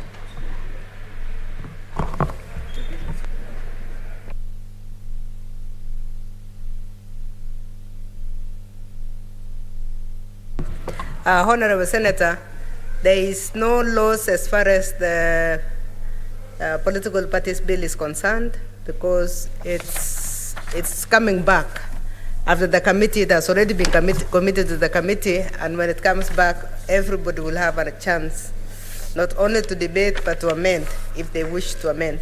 So I think it's in order that we defer it. Honorable senators, it is now 12:19 p.m. And there being for the convenience of the House, we will adjourn the House.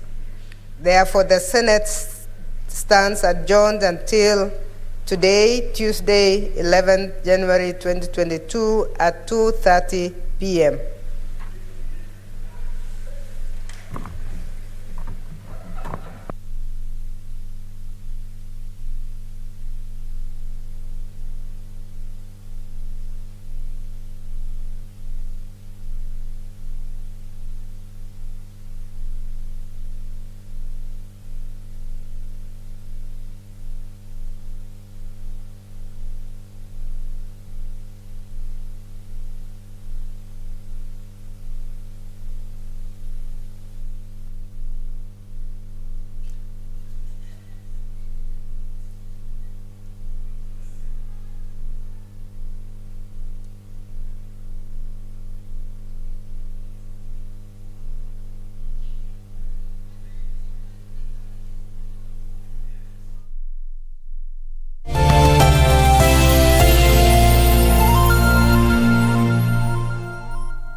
You've had your revolutions, you've had your cartel wars, but you've never had global dealers in violence.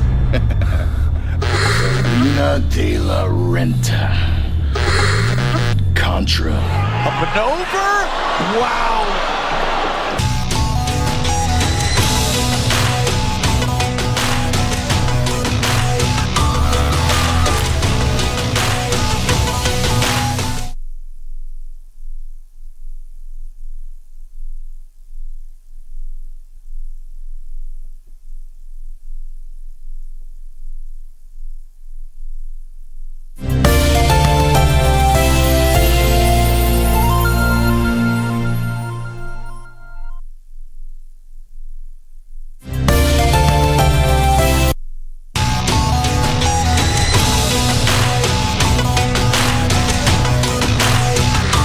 You've had your revolutions, you've had your cartel wars, but you've never had global dealers in violence.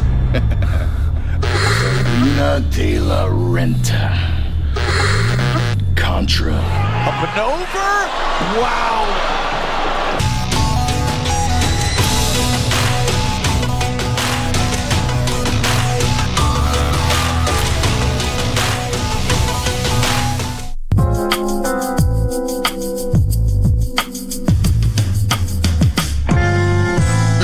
You okay? What's going on here? Honey.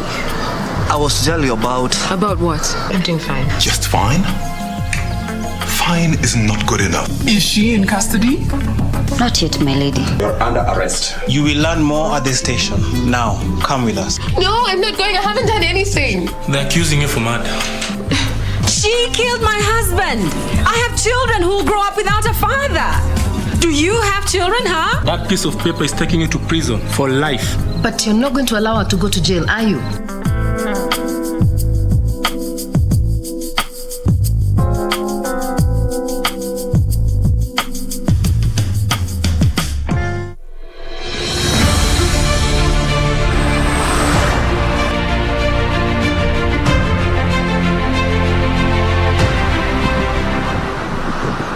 Development follows roads. Whenever a road is opened, the economic activities are always part. Tumefurahia sana kwa president wetu juu ametutengenezea hii barabara. Hata mashamba yetu sasa itakuwa na value, na hiyo tumeshukuru sana. Sisi ndio tuna build the country. The future is in our hands. Yote haya kwenye KBC Channel 1 Ijumaa saa 2:30 usiku.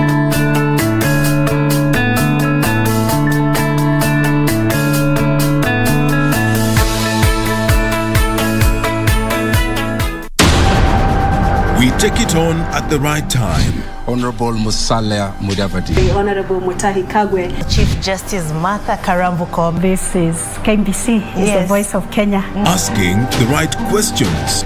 I don't know how it made you feel as Speaker who is presiding over a house where members can be compromised with 10,000 shillings. We keep our guests comfortable. A mission to ensure our audience gets a complete story. For a few hours or so, I thought this is it.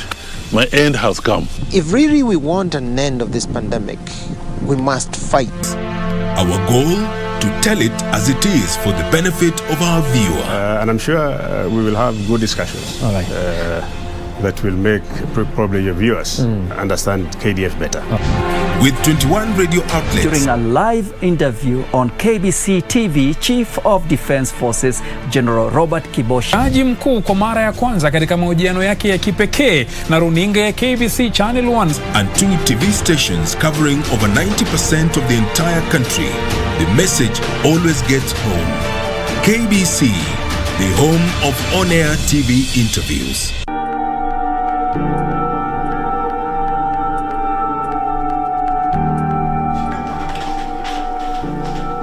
You're not leaving me, Pete, not now. Christine, unajisikia kweli? Have respect for the dead. Did he have even respect for his own wife? I underestimated you, but now I understand better. Good for you. Wewe ni mlevi, and mimi, I'll bounce back. It was not in my place to tell you anything. You've not yet been married to our family, and I could be securing my future. I'll teach the two of you a lesson.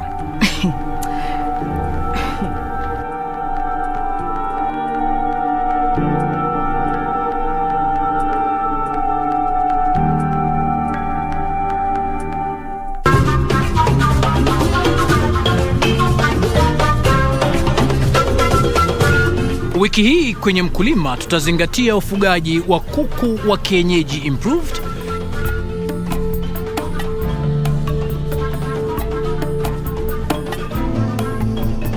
Kuku, it's effortless. Kisha tufuge ng'ombe wa maziwa mjini. Huku ni Nairobi, yes, na hakuna shamba. That is the biggest challenge we have. So the only thing we do, na utilize ile space kidogo iko because the government is unapata ina to encourage. Basi usikose kujiunga nasi Jumapili saa 9:30 kwa mseto kamili wa kilimo hapa KBC Channel 1.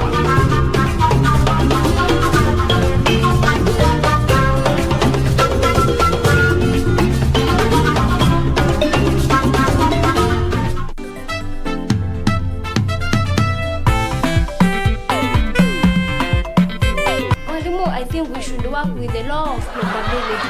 Madam Antibella, you are interfering with my lesson. Can you get out? Oh, Mr. Fleet, please. Is that how you talk to your colleague? Haram. A'udhu billah, Mr. Malim, I don't drink alcohol. I'm already Antibella, and we have to wear a kabisa.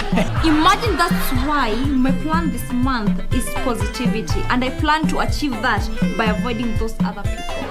Bwana Kinyanju, that sounds like a fundraising group, Bwana. You come look for me after 10 years when you are desperately looking for a road. And you will see. Go tell them, wangoje till I finish with this lesson. Hii si soko, ni shule. Classmates, every Saturday on KBC.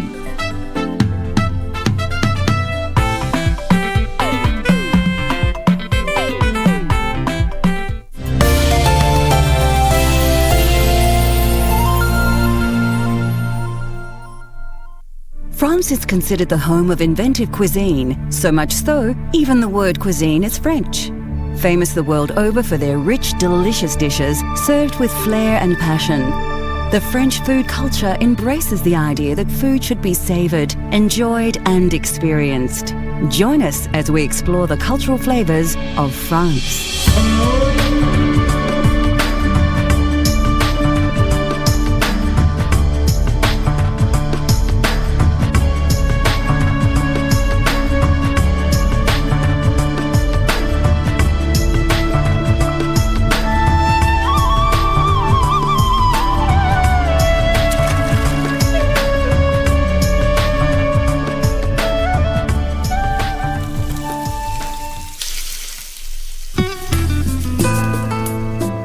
France has a uniquely rich history, a history that has sculpted and refined the country's food culture over hundreds of years.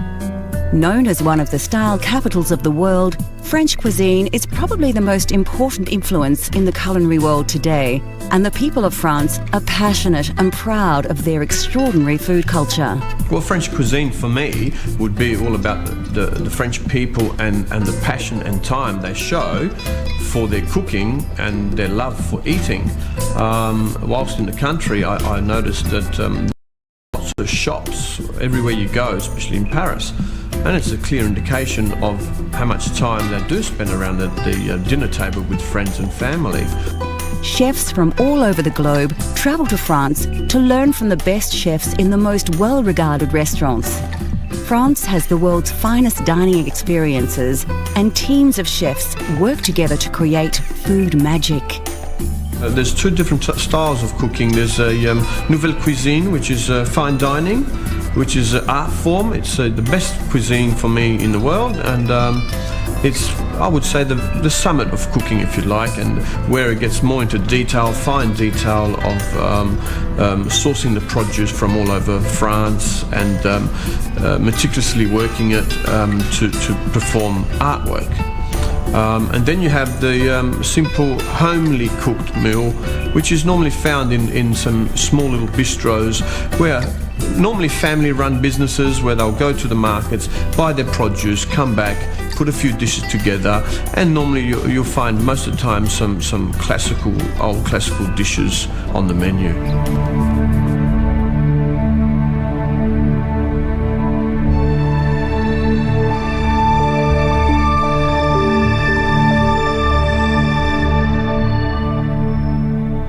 The French, like most cultures, vary their flavours by the season. This may not have a huge influence in our modern world, where most herbs and spices are available all year round, but traditional seasonal dishes are still flavoured by the season's produce. Common in many dishes are the staple European herbs that flavour food throughout the world. There are 4 herbs that are considered the mainstay of French flavours. These are known as fung herbe and consist of parsley, chives, tarragon and chervil. In French cuisine, the Italian variety of parsley is considered to be the most versatile and features in many dishes, and is also often used chopped as a garnish. Rosemary and thyme feature prominently in French cuisine, as do basil and marjoram. Fennel is famous for its aniseed flavour and is used from seed or sometimes bulb. The French embraced fennel in the late 19th century, partly due to the popular drink of the time, absinthe, which is flavoured with the aromatic herb. A herb often used in the preparation of white meats and vegetable dishes in France is sage. And finally, herbs are used in unique ways in France. For example, the bouquet garni, which is a bouquet of different herbs wrapped and tied and added to broths, stews and soup to infuse flavour. And of course, herbe de Provence or provincial herbs, which is a mixture of dried herbs, usually dominated by thyme, that is often used on grilled meats and added to vegetables and stews. French food is steeped in tradition, and unlike some cultures which have left some dishes in the past, the French are proud of their culinary history and embrace the unusual ingredients of yesteryear. This dish is probably one of the most famous. During my experience of spending some time in France, I actually did a harvest in the Bordeaux region, working with some lovely French ladies. Month of September, started raining. We were in between the vines picking grapes for the lovely Bordeaux vintage, and starting to rain, and all of a sudden these French ladies disappear. I'm wondering, where are they? And all of a sudden they come back, and bags full of snails, and also with an invitation for dinner that night. So that's probably the first experience I had with snails, which is quite an interesting one for me, and made me understand how important these little escargots are to the French and their French cuisine.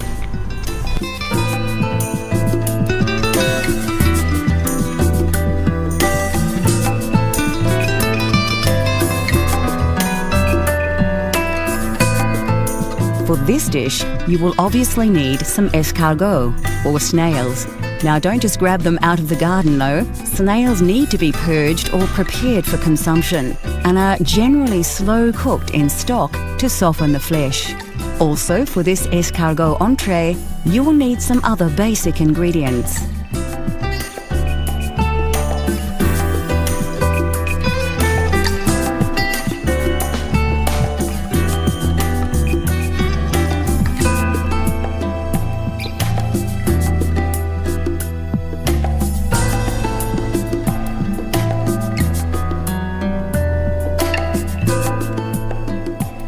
And finally, some spinach, as we will be serving this dish on a spinach bed.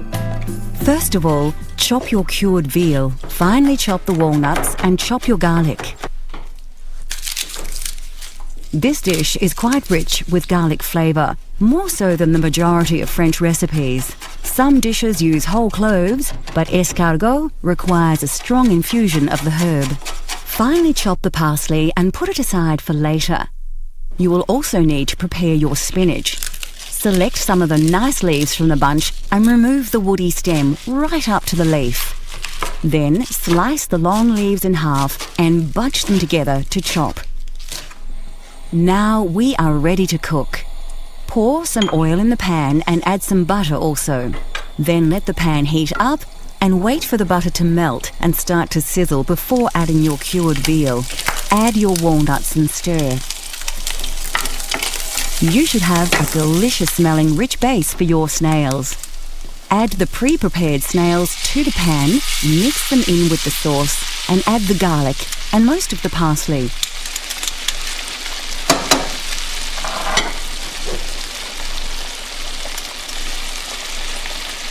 Cook the garlic and parsley through for a minute or so to release the flavours.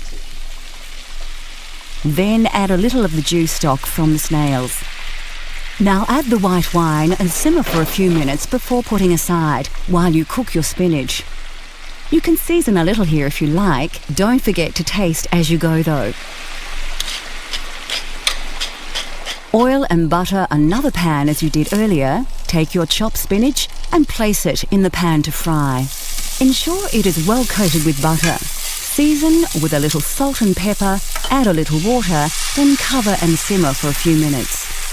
Now your escargot on a bed of spinach should be ready to serve. Place the snails back on the heat just to bring up the temperature.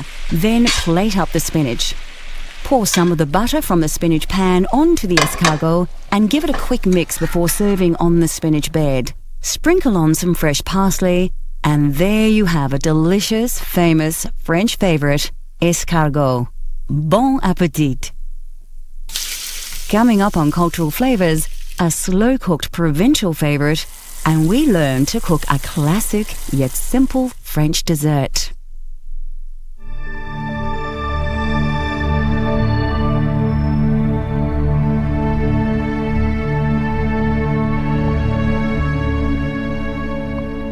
Although French food is often rich and seemingly exotic, it's the preparation of the dishes that have forged this reputation, not the ingredients. The variation of vegetables in the cuisine of France is generally fairly limited, and are vegetables available to most people looking to recreate famous French dishes at home. Of course, carrots are the mainstay of the French dining experience. Both adult and baby carrots are used, and the French are famous for their glazed carrots. Although originating in Peru, the potato has become popular in France, but not until the early 1800s. It is thought to have been introduced to the region by Spanish sailors and soon replaced the turnip as the main root vegetable due to its easy cultivation. The turnip still has its place in the local cuisine though, as it is much more flavoursome. Leeks are popular in France and prized for their onion and cucumber-like taste. The white base is more often valued, but the green leaves are often used to wrap the bouquet garni. The familiar purple aubergine or eggplant features in the food of the region, as does zucchini. Mushrooms also play a vital role in French cuisine. Fitting into the seasonal nature of the cooking across France, mushrooms that usually start to appear after winter are a popular ingredient in hearty meals throughout the spring. Like Italy, truffles are highly prized and are one of the few places that have a thriving truffle industry.